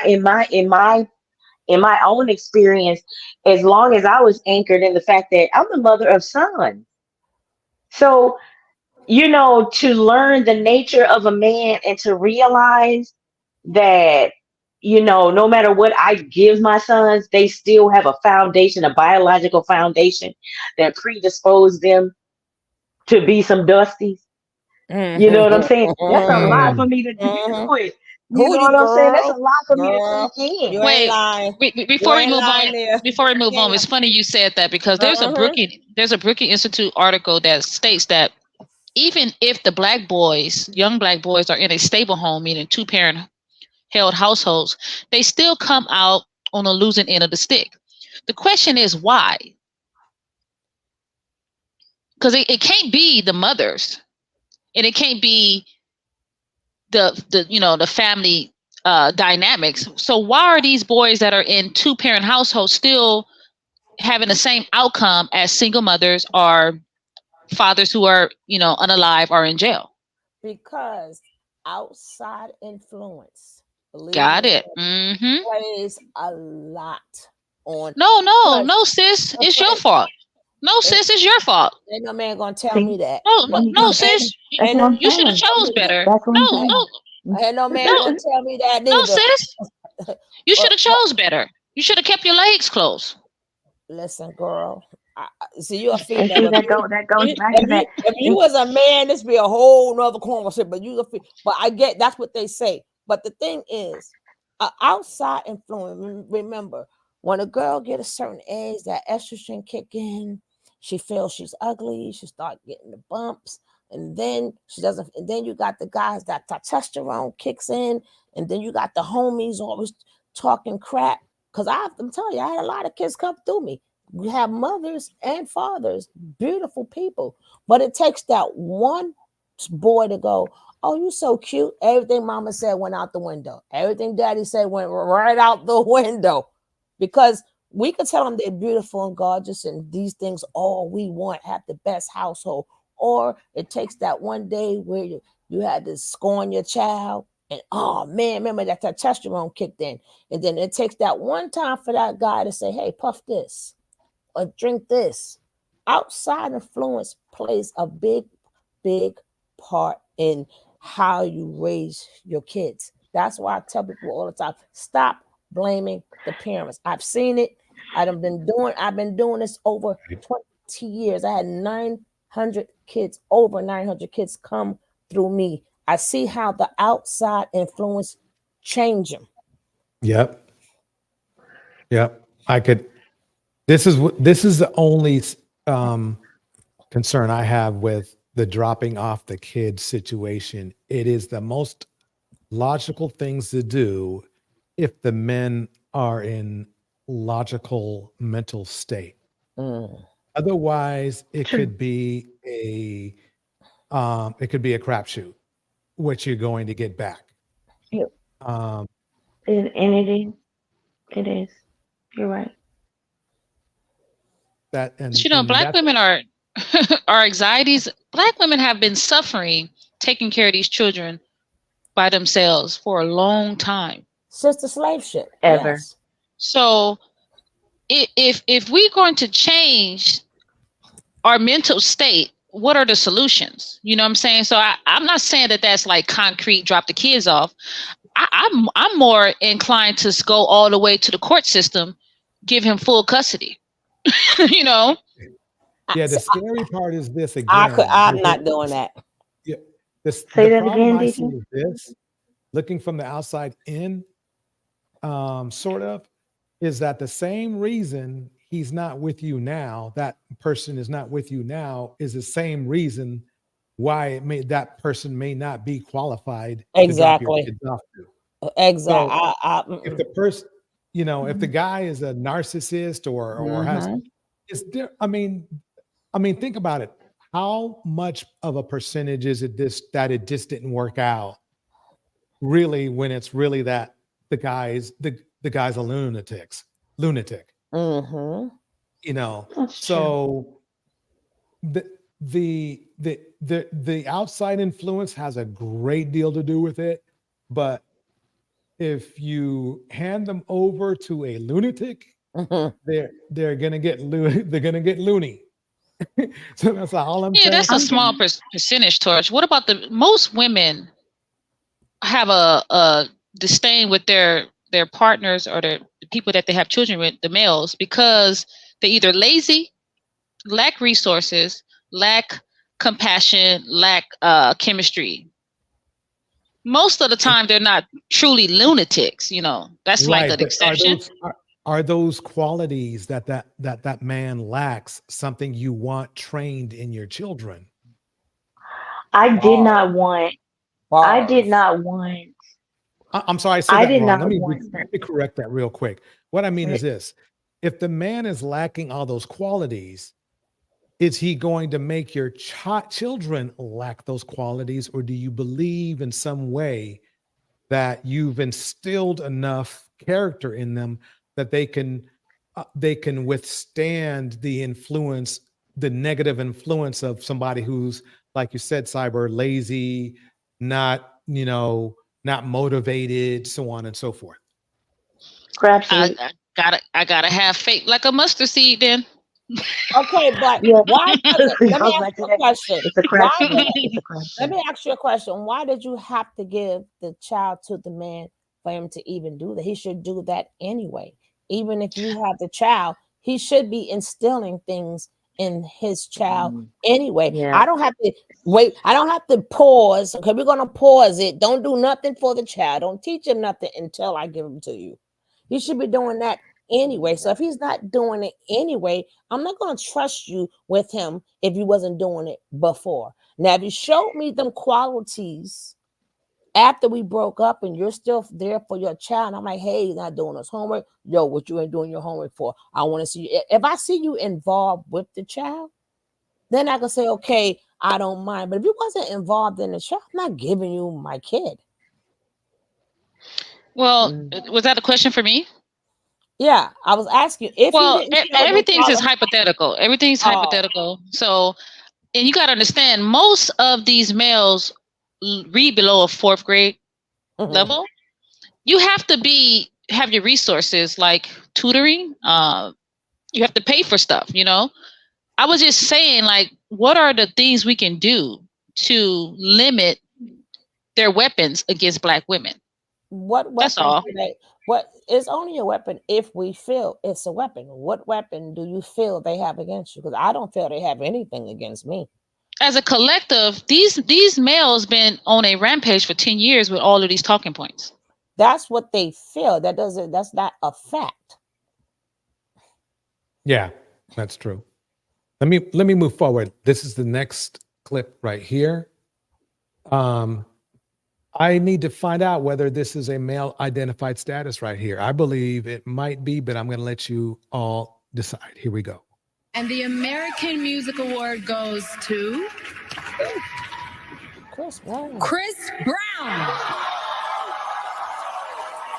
Now, Chris Brown is not here tonight, so I'm accepting this award on his behalf. Excuse me, chill out.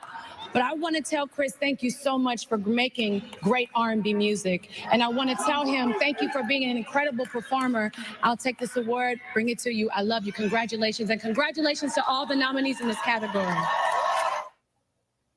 And the American... Okay, so basically it's like this.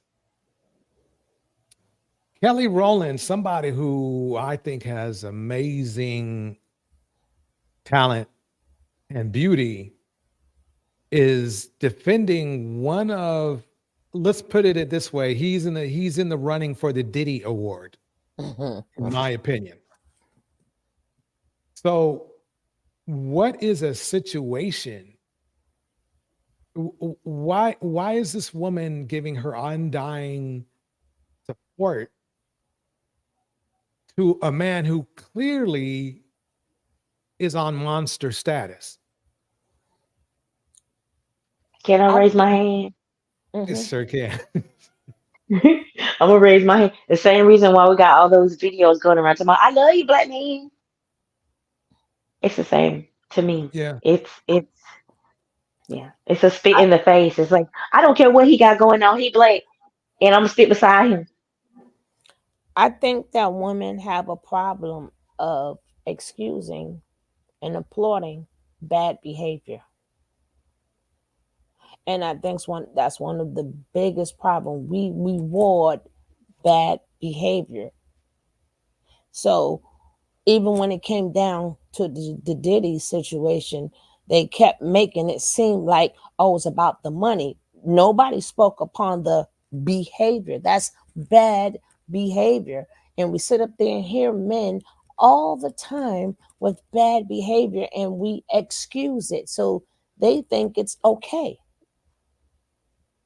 Why would they check themselves if we keep rewarding them? So if they talk about one woman and you think that you are excused, but no, you're still a woman too.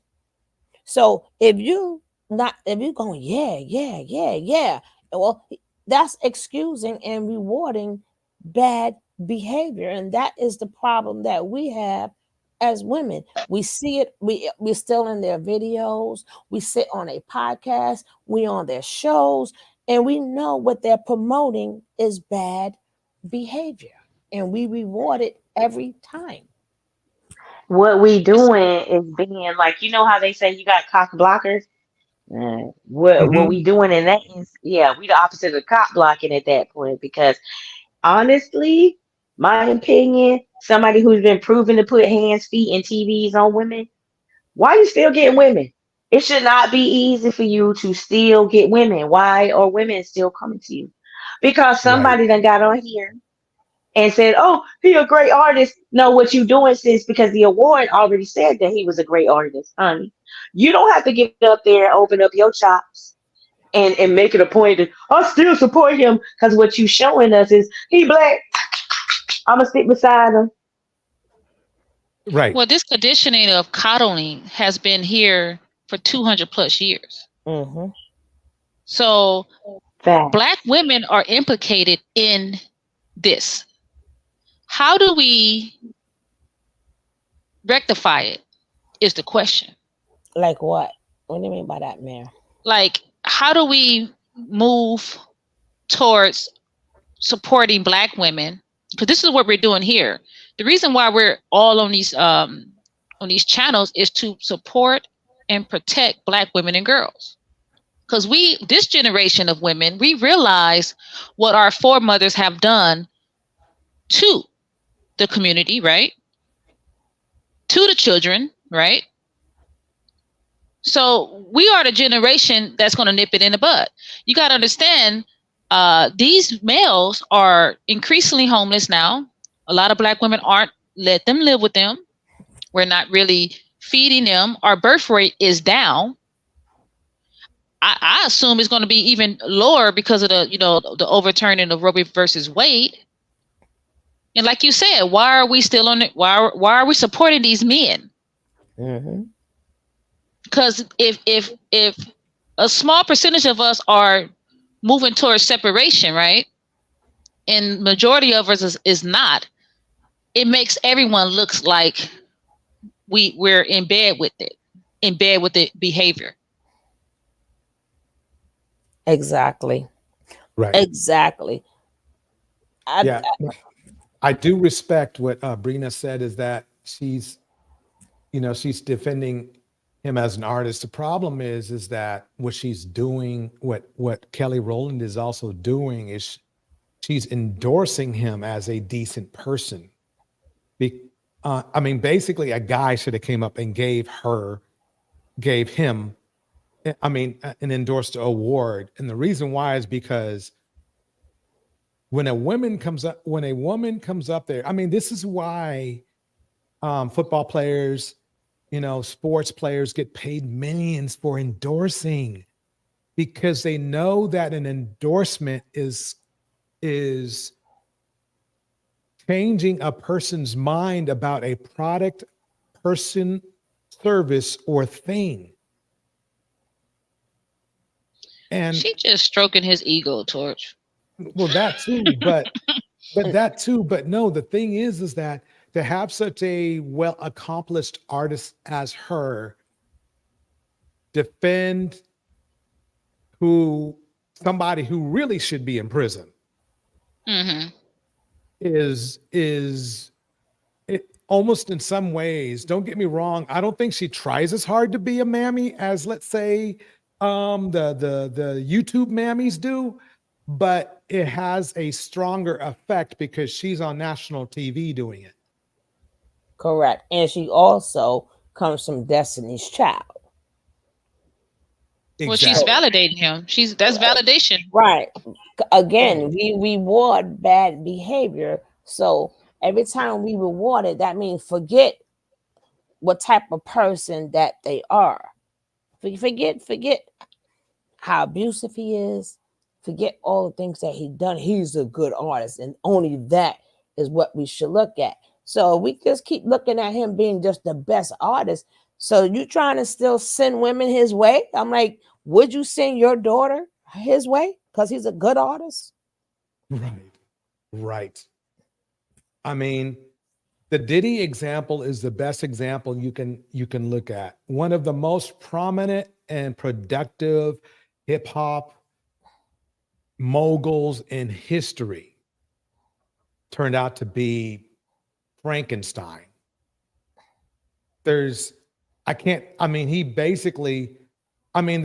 people are saying that he basically has deleted people too. I mean, how can you, there's a point where if we're going to defend our community, we have to defend our community from people that some people may not want to defend, you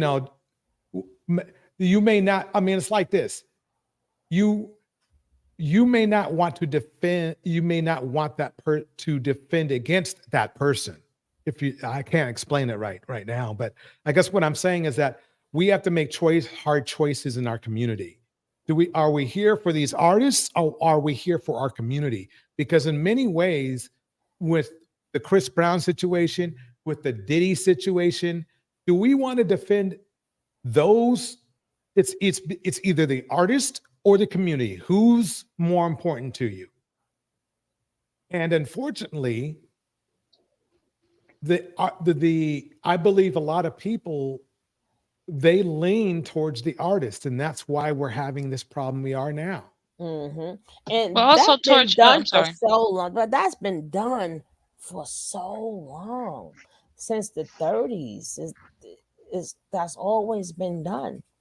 Yeah. And they use that as a scapegoat so we can excuse their behavior. And then women, it's sad. It's even like, if you look at Young Miami, it's like nothing they could do because they got money. And it's not just because they're artists. It could just be men with money. It's like you can hear the most heinous, the worst things ever about this man. As soon as they dangle $1 in front of your face, it's like nothing you could tell them. Oh, it's not going to be me, because the mask is on in the beginning. Oh, it ain't going to be me. It's going to be just them. I am different. And that money that they dangle in front of your face makes you feel like you're going to be different. Well, I was going to say this, and I'm going to drop. I want to talk King towards what Lupus said something in the chat. He said, too many people live vicariously through celebrities. And that's what I was going to say. It's celebrity worship. And now, Torch, you said something about no. You said something about defending, right? Mm-hmm. I'm gonna give you your famous football analogy, right? Before a cornerback can defend the wide receiver, right? Doesn't he have to get in shape, get strong, and learn his opponent? Absolutely. So before we can defend this so-called Black community, why don't we just concentrate on being individuals and building ourselves up first, being the best version of ourselves, right? Then we can go out there and defend the so-called Black community. Mm-hmm. I totally agree with that. And I have always said that, always work on self, but we have to learn how to get the clutter out of our ear. When you have people going, oh, you're going to hit the wall. Oh, you need to have a baby. And you have a lot of these, the grandparents, and you got friends. And so when you got people telling you all of these things, you tend to forget about you and want to please them. And now you're stuck with a man and a baby. And a lot of women forget their goals. Oh, your diploma don't mean nothing. Your education don't mean nothing. So everything you do, they're telling you it means nothing unless you're serving a man. And it really makes you think that you're going to miss something out of life because you don't have this. So that's a shame with itself in the community. So what if I told you no nation is greater than this woman, right? When Black women change, you better cut that out. You better cut that out. You better cut that out. When Black women change, they gonna fall in line. And I digress. I missed y'all, and I got to go. Okay. Thank you so much for coming to the stage. It was thank you. It was quite Well, pleasant. that takes me back to what we said a couple of live streams ago. What I was saying about the oldest bones being found is of a Black woman. All right. If I just focus on that, and I realize this may be just the way my mind works. That means for me, a Black woman birthed everybody. Mm-hmm. So if a nation cannot rise higher than its woman, then that means Black woman, I edify you. Black woman, I uplift you. Black woman, I'm going to learn more about me and deal with my stuff so that I can fully see you, because you are the portal through which all life flows. Nothing can come into this realm without your say so. So if I'm not lifting you up, humanity, these people, they don't survive. I think the thing is that we're teaching everybody how to be everything but good human beings, right? We're teaching them we don't want good human beings anymore, right? Because once you're a good human being, that will carry on to everything else. You're teaching them, you got to do this, you got to do that. How about being a good human being? Hello, good morning, like simple manners. Like we don't want to teach that. Oh, we see an old lady, help the old lady. Like back in our days, like if we knew somebody was old in the building, hey, you need something from the store? Are you all right? You okay? Mhm. We have lost all of that respect. So how are we? And that's from being young. So how are you supposed to have respect now that you're older? You know, you need some help. You know, you're all right. You okay? So we're not even teaching each other how to be good human beings. Everybody want they lick back. Everybody want they clap back. Everybody want to be right. But there's no respect amongst people, and that's supposed to start. Because because it's performative, because everything that this society has been based on, and let me not leave out the word patriarchy because it's a buzzword, right? But everything that the society has been based on is performative. So all of our egos, meaning the outward man, the one that the outward person that we put out into the world, is all based on performative things, things that we have been taught or told, which are not deeply rooted in truth. So where we are now is me going back to being in the mind and the heart space. You know, we're not going to know what respect looks like unless we learn it and first of all give it to ourselves. Unfortunately, as much as a lot of people would like it not to be this way, but this is the way, this is where we are. We are post pandemic. And once that pandemic put us, isolated us with ourselves, then we found as individuals, we have to find out what's true for us, what's true in our lives, what against everything that we've been taught, told, or conditioned to believe. So we are in an individualistic space now because we're not going to be, and as Cyber Dreams was saying, unless the Black woman individually takes one person at a time, comes to realize exactly who she is, because she's going to lead this charge. And until she comes into a space where she separates for herself from all these things that we've been taught,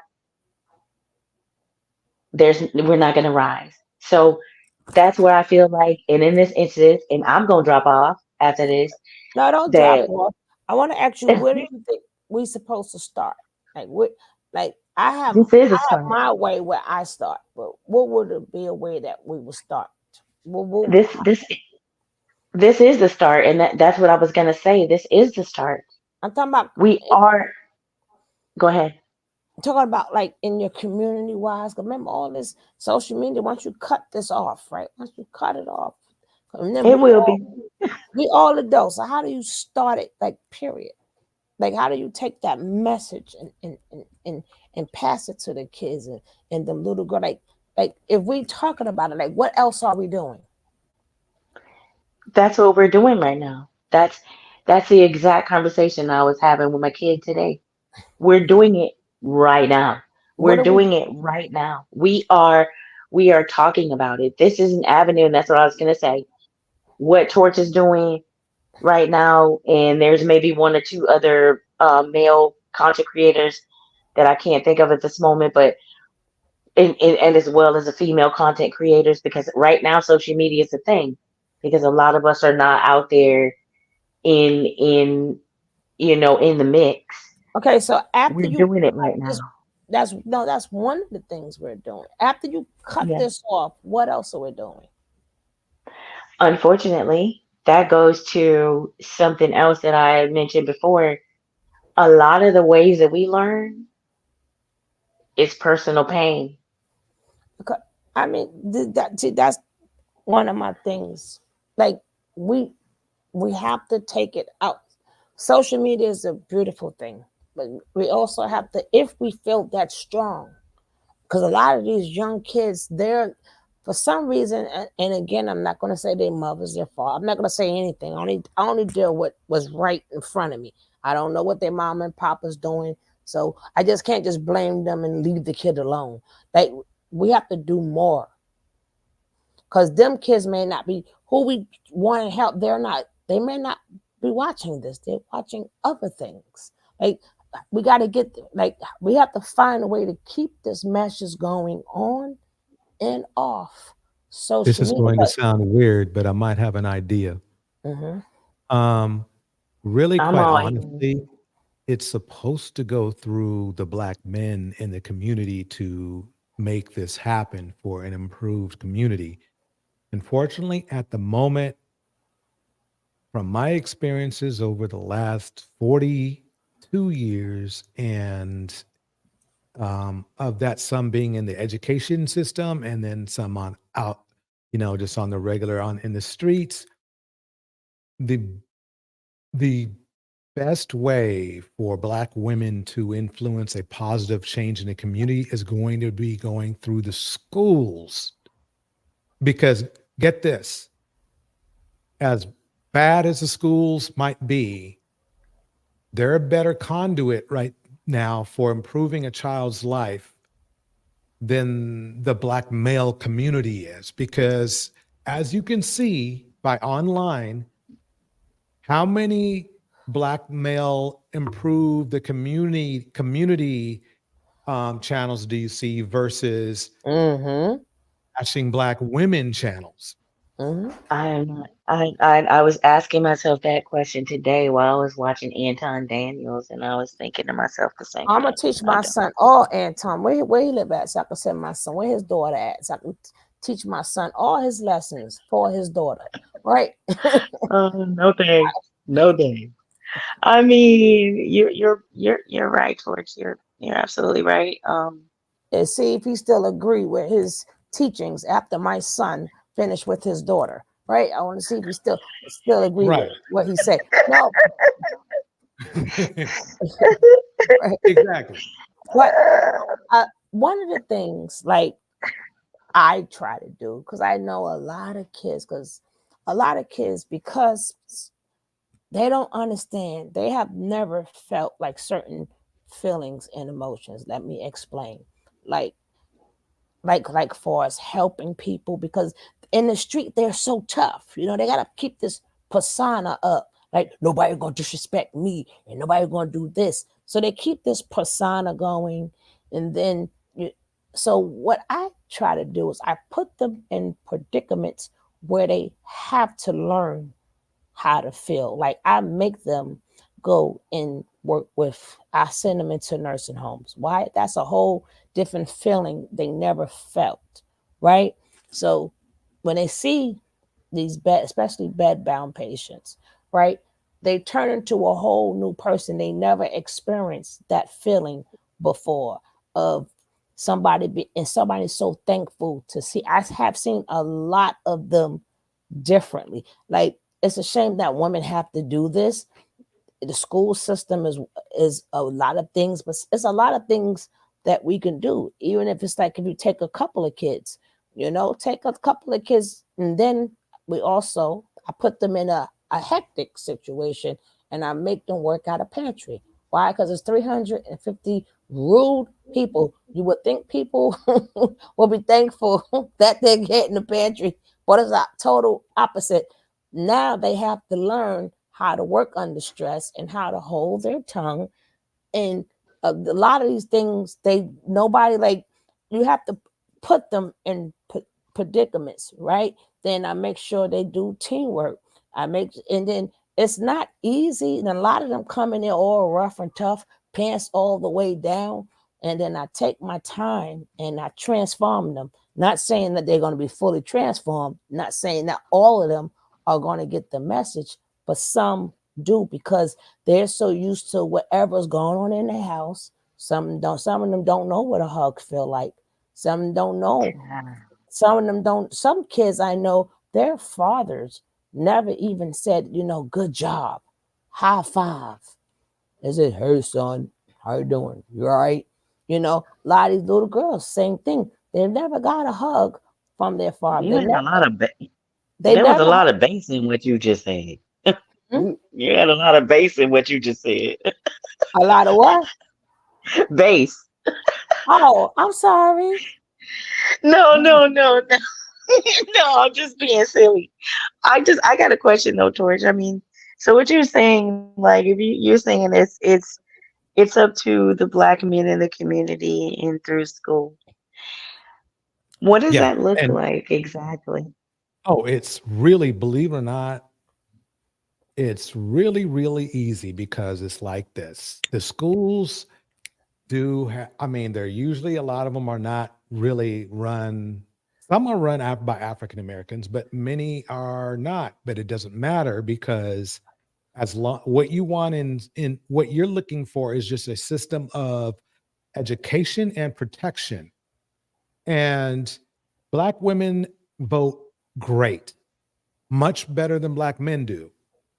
And the key is that you can vote in and vote out people in your local community very Oh easily. A lot of yes. people don't know this.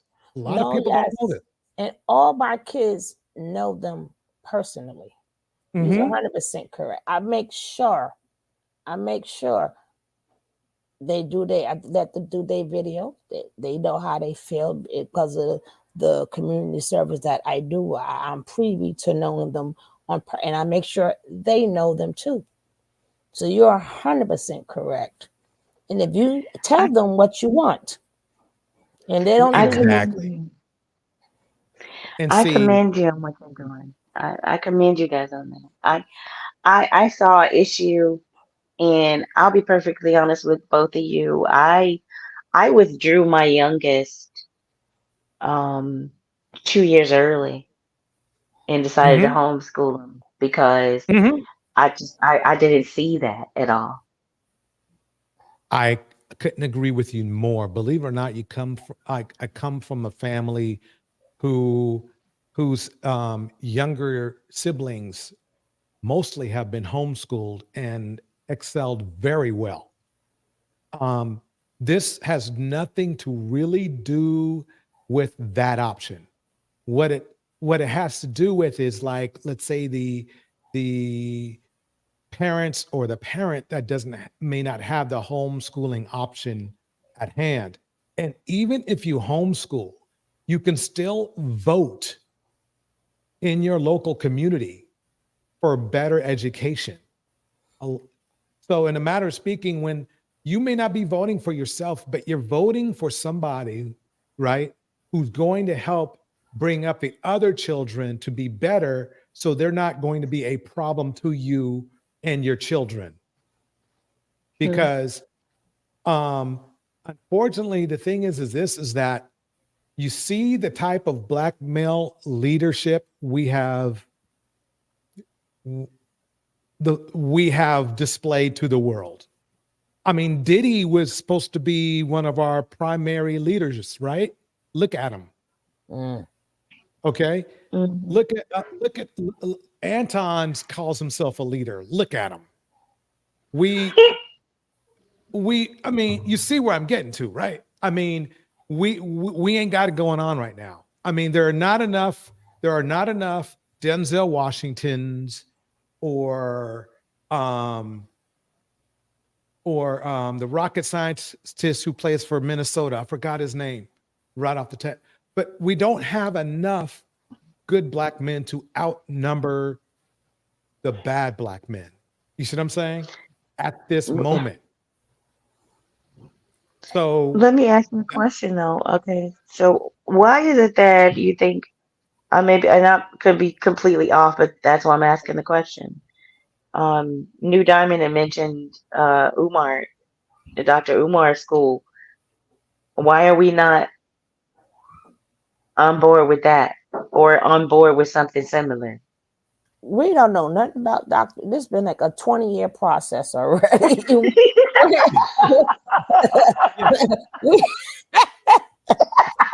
Girl, it'd be another 20. We'd be having a half-year pass waiting for that. yeah, Right? Let's put it this way: when we put a school district puts up a school in 3 or 4 years, a Black man puts up a school in 10 or 15 years.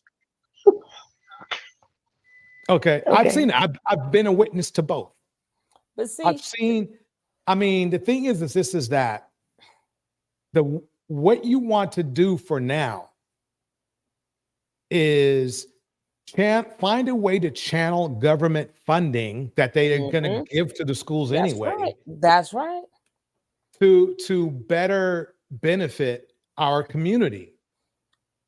And like, I'm sorry, go ahead. I hate to interject. I'm so sorry, but it's just what you're saying is so bars, because what the kids don't understand is your councilman, your assemblyman, your community board, them are the people that you can touch, right? And your Right. mayor, you can touch, right?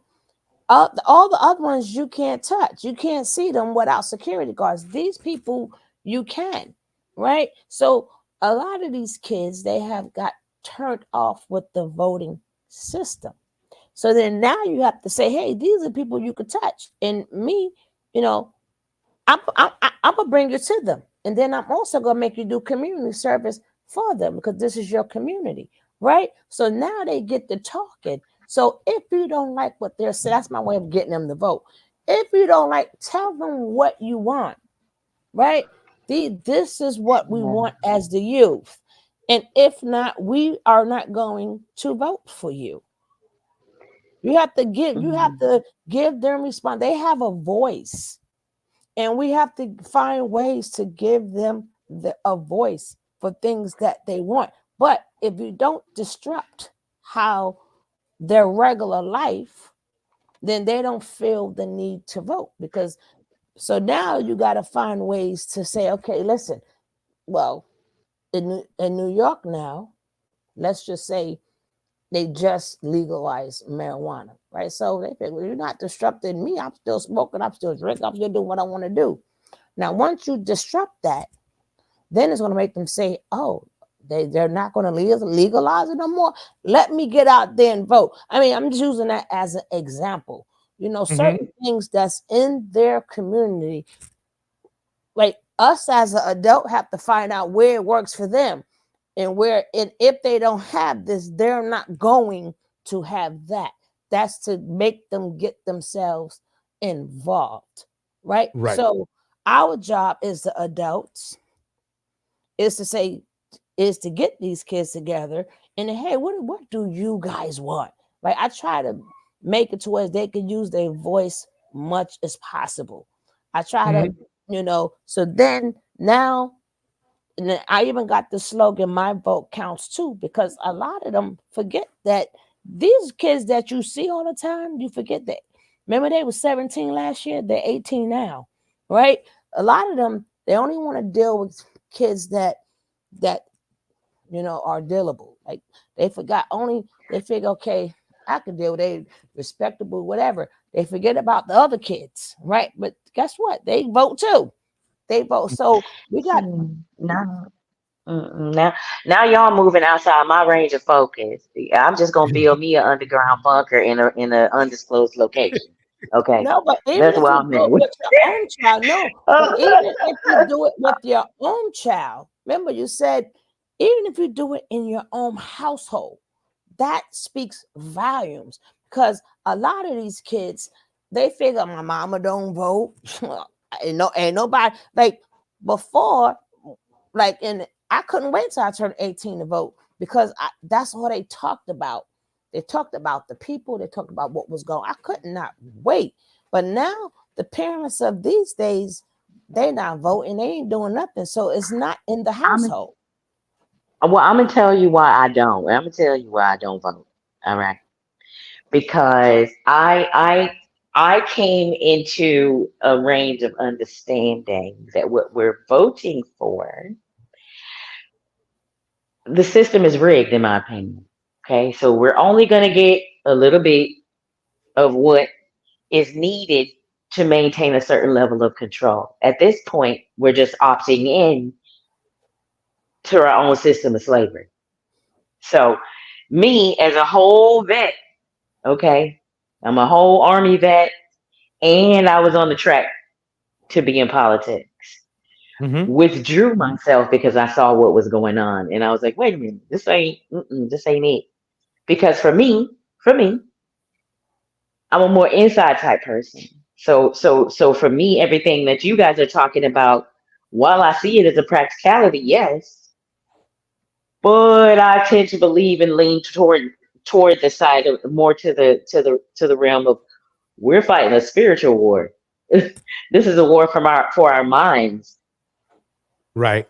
I guess my point of this is why to me, local government is the most tangible um, goal. And the reason why I'm saying this, it's, don't get me wrong, it can get corrupt, but you can still make drastic changes in the local government because there's just what happens is this. You might get, if somebody gets corrupt in, let's say, the bigger governments or the, whatever in the big, you might get less money going to resources you want, but you're still going to get money more than what, let's just say, us black men in the community have to offer. So what I'm saying is this, is that you can actually literally tell, and it's weird. It's really weird and it's really easy.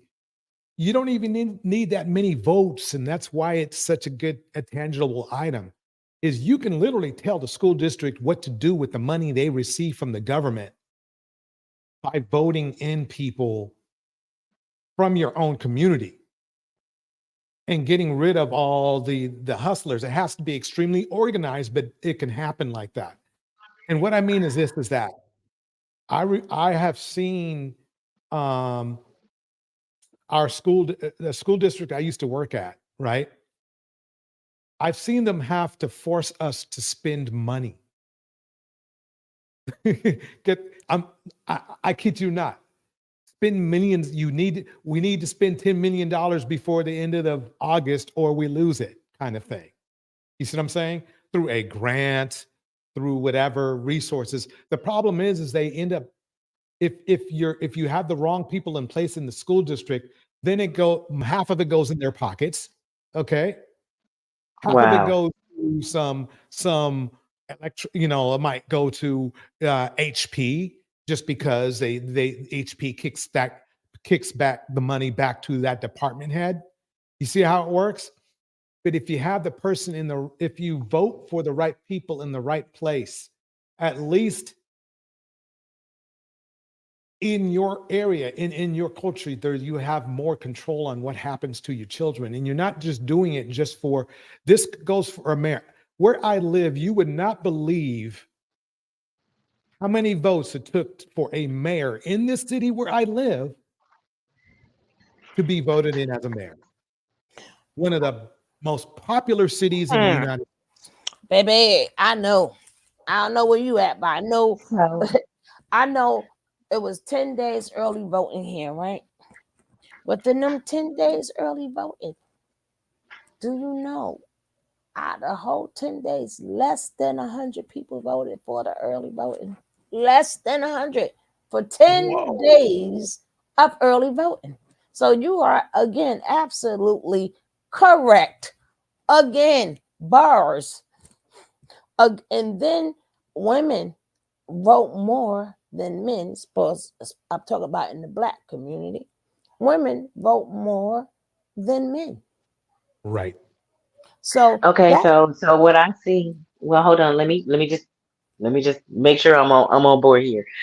So what I'm seeing is that we're we're all needed. I mean, where you from where I'm standing, from where different people that are on this live right now are standing and looking, as far as the community goes, it's all necessary.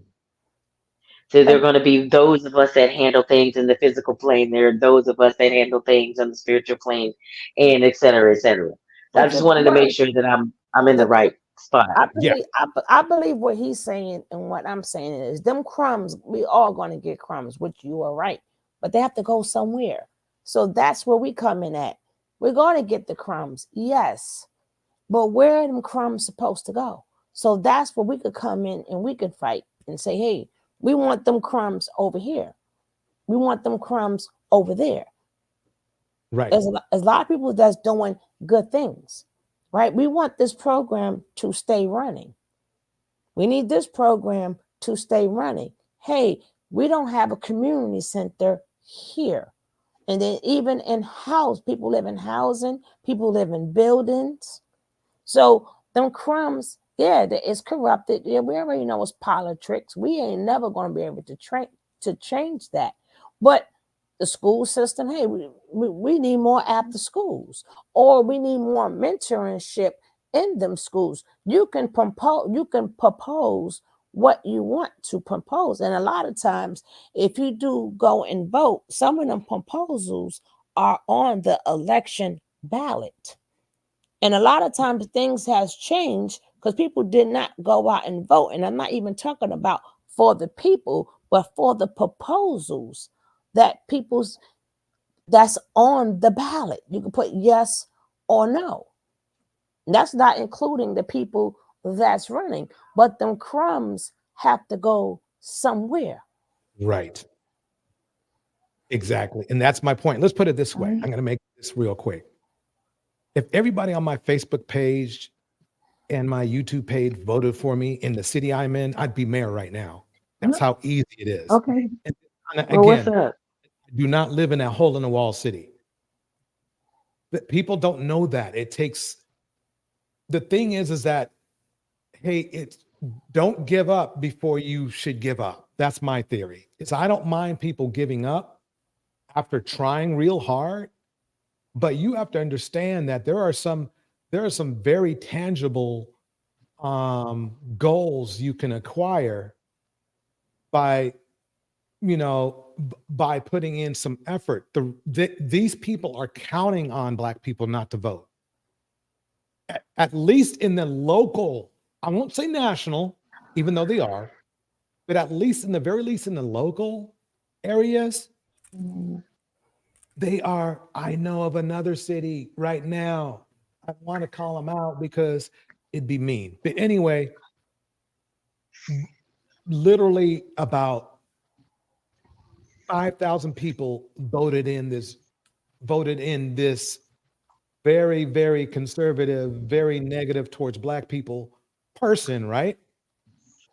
In a location that's packed with Black folks. I mean, it's mostly minority. Well, I'm in Florida and we got DeSantis, and I don't know how they happen. Now, New Diamond says they have programs, but today parents are not putting their children in the program. See, let me explain this. Then you create another program. Right. You yourself could. That's why you get to know the kids in your. It's not for everybody, but if you're feeling that you're up to it, but that's where, like, especially if you have kids, and you know your kids are out there. I have to save all the kids around him to save my son, because I do know the outside influence. I do know a pow, the bullet has no name. So if they don't want to go to that program, they don't have to. Now you go and find out you got the city parks, you got the basketball, you got the baseball, you got the football. There's plethora of places where there are a bunch of kids. You find out what they want, right? You create the program. And that's another reason why you need to know these politicians, because they advocate for you and they give you the money. Because hey, they don't go by the program, they go by numbers. So if you got the numbers to back you, that's where they're going to send the money to. Well, hey, I got this program, and the only reason why these programs are even able to be there because the numbers are there.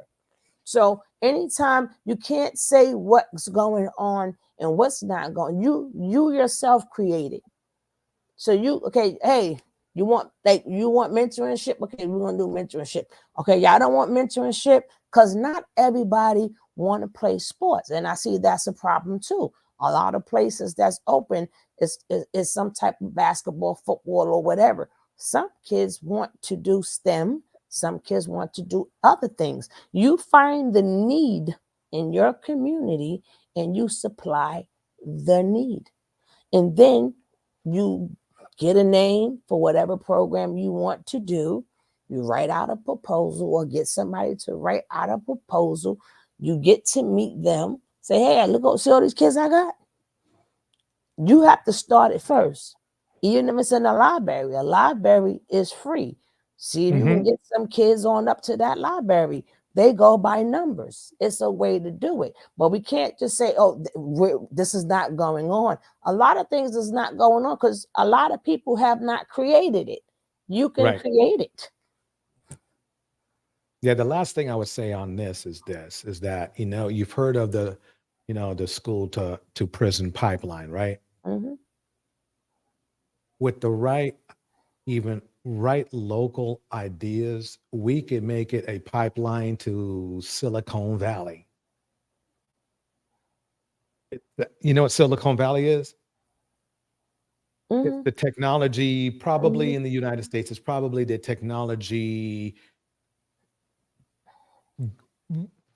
destination of the world. Everything, Apple, all the companies get down there in Silicon Valley. So instead of having, let's say, a school district that's just built to just educate kids and then throw them out there, we actually start a pipeline where instead of kind of flipping a coin on where these kids could go, we start saying, okay, we got all these kids, we're training them for technology coming out of middle school. Y'all want some of this or not? Talking to all the large companies in Silicon Valley, right? This is just one example, though, because I'm in the Bay Area, so I know, right? Hey, baby. They're gonna, believe it or not, these companies are begging for technology experts. Yeah. And okay, King Lucifer say, yeah, but grant writers aren't free. You have to pay their asking price, which is see, guys, let me explain something to you. Number one, you could start off with grassroots. You understand? Where you get to know the people. You start off small, right? And then with a lot of these grant writers, depending on the grant that they write, they can write their fee in the grant. So you don't even have to pay them. They put it in the fee of the grant. But if you're working like usually in the community, you're not going after the big humongous grants because every fiscal year between like January and June, you're gonna get grants anyway. See, people, if we come together, right, and we put all our thoughts together, we can help each other. So for what you don't know, somebody else do know. We just can't say it cannot get done because then we're relying on other people rather than relying in ourselves and relying on, like, if I want to know something, now I know that me and Torch, hey, we got a lot of things in common. Torch, hey, I'm having a problem here. Give me some ideas on this. And then vice versa. So Exactly. we all can build, right?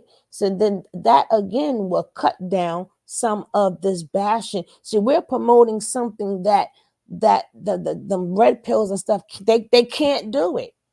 They can't do it because their financial gain is off women. Right. That's it. Without them talking about us, what they gonna do? Right.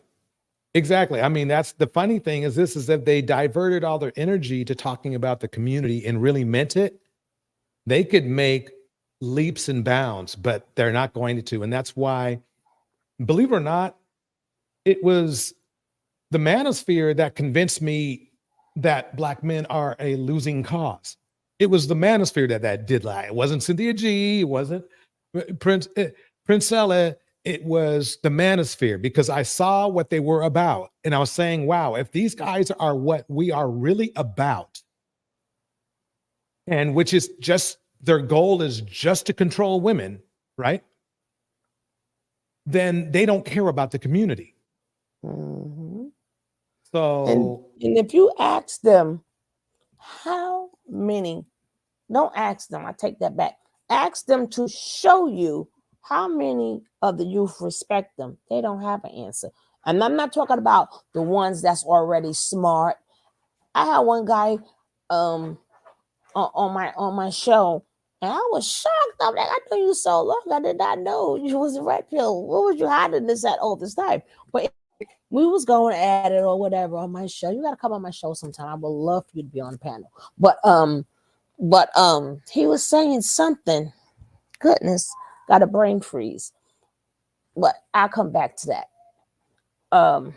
Oh yeah, about being, you can't be soft spoken. You gotta. He was basically trying to say when you speak to them, like you gotta speak to them hard. I say no, they're already living a harsh life. And number one, we're on the panel. Why would I be yelling? If I'm talking to them, it's different. But you can't just. They already have a harsh life. They already have. They already don't have respect for adults. They don't have Right. respect for authority. So you think, wow, I'm not talking about the street kids.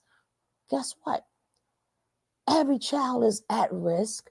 Every child is one step. Do you know how many people live in a nice gated areas? They doing the same thing. Just because they got a nice house and their parents is rich, who are they being with? Who are they imitating? The Right. kids that are on the streets. They doing the same exact thing. They're on drugs the same way. They're having babies at young age the same way. We just won't see them because they done went somewhere and took care of it. But their kids are going to be kids. There is none. Yours is better than mine. So a lot of parents think their kids are better than others. But a lot of these kids in these colleges, the same way you may not like them 304s, but some of your kids had to sleep with their professors to get their grades. You would never know. You would never know how many of them got ABs up in college. But my child is the best. There's not too many stories anybody could tell me that I have not heard, but I have heard differently from the child. A lot of parents don't even know their kids because they're too busy bragging about their kids. They're not seeing the little things that they will never know. How I know? Because I ear hustle, right? They don't tell me neither, but I be ear hustling. I'm the ear hustling queen, so I hear all their business, right? But a lot of them too, the pressure from even being away from home, a lot of them turn to drugs. A lot of them turn to XEXXX. A lot of them is just as worse as the three. So why not deal with them too? You thinking that, well, these is easy. No, they're all the same. And when we leave, I keep telling them, listen, we are halfway, depending on how old you are. This world gonna belong to you. What you want to do with it? Right. Y'all not putting no money in the Social Security fund, so y'all ain't gonna have no Social Security. Y'all ain't gonna have nothing. And y'all is going to take over. What are you guys going to do? True. Well, let's wrap. Let me tell you, I appreciate the knowledge and information you have given, and hope to see you here again because You my favorite channel. You my favorite channel now. I hate when I'm like really tired or something and I can't make class, but I'm gonna definitely promote you on mine. Hopefully, you need to be way up there. And I appreciate. we'll get there. We will get there. Baby, you can only get there. It's already done. But put in the atmosphere already. It's done. But I just want you to know I truly appreciate your channel. I appreciate you. I appreciate your knowledge, and you funny as heck. You on your dusty ears and all your titles. I be rolling. Your titles make my day. Yeah, I try to squeeze them out. Now, some of them, some of my team made up, but whomever does it, tell them they make my day. Your titles be they make my day too. So, but yeah, I will let them know actually right after this live stream is done. I see y'all as my new family, and I appreciate you guys too. Thank you, Sugar Love, for coming through, and thank you, Phoenix Soul, and everyone in the chat. This has been real cool. We're definitely going to have a Misogynoir 4, and I think it's important because the thing is that this is if men, men in general, let's not even say just Black men, focused more on improving the life of the community, right? They themselves would be happier because the community would be able to offer them more. the problem is that a lot of men have gotten to the point of being so selfish, they only think of themselves. And therefore, they don't realize it, but they're taking resources from themselves as well because they're only looking for so little. I know that sounds cryptic as hell, but hey. But yeah, this was a fantastic live stream. You made it that way. Phoenix Soul made it that way. The chat made it that way. Cyber made it this way. I appreciate this so much. And I'm looking forward to doing this one more time. Or more. So do you have anything else you would like to say to everybody out there in the live stream land? No, but I'll see you guys on the next live.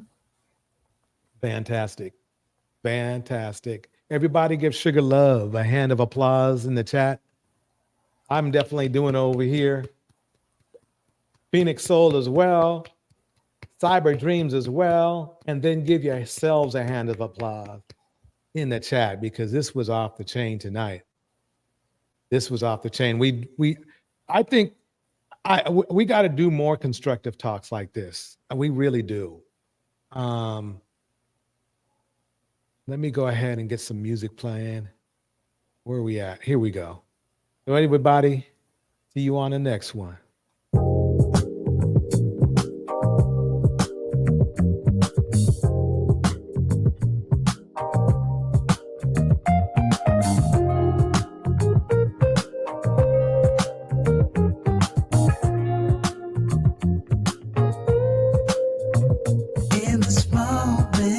Shout out to Cyber Dreams. I cannot say what's wrong or right. Blue Diamond. Why is seeking knowledge? It's not hard to fool me. 'Cause I'm addicted to the good life. Yeah. Lead the way. El Diero West. I follow. Rena West. No need to say.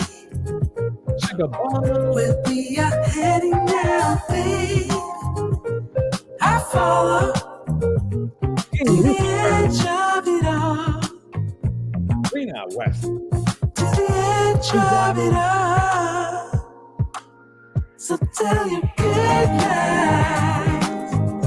'Cause I'll find no matter what. Hey, Brown. Yeah. Susceptible lies. Before the moment flies. So tell you good night. 'Cause I'll find no matter what. No. Susceptible lies. Hey,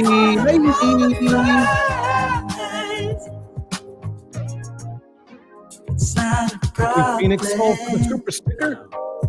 'Cause I know what I'm getting into. Yes. Yeah. Nothing can stop me. No. 'Cause I'm addicted to Steve. you and Black. I Rena. realize. Lead the way. I follow. No need to say. Where we are heading now, babe. I follow. Chaos Brain Show. To the edge of it all. In Caskets. It's RV. So tell you good night. 'Cause I'll find no matter what. Terminador. Negro. Susceptible night. Before the moment flies. Gold reflection. So tell you good night. 'Cause I'll Everyone in find the no crowd. matter what.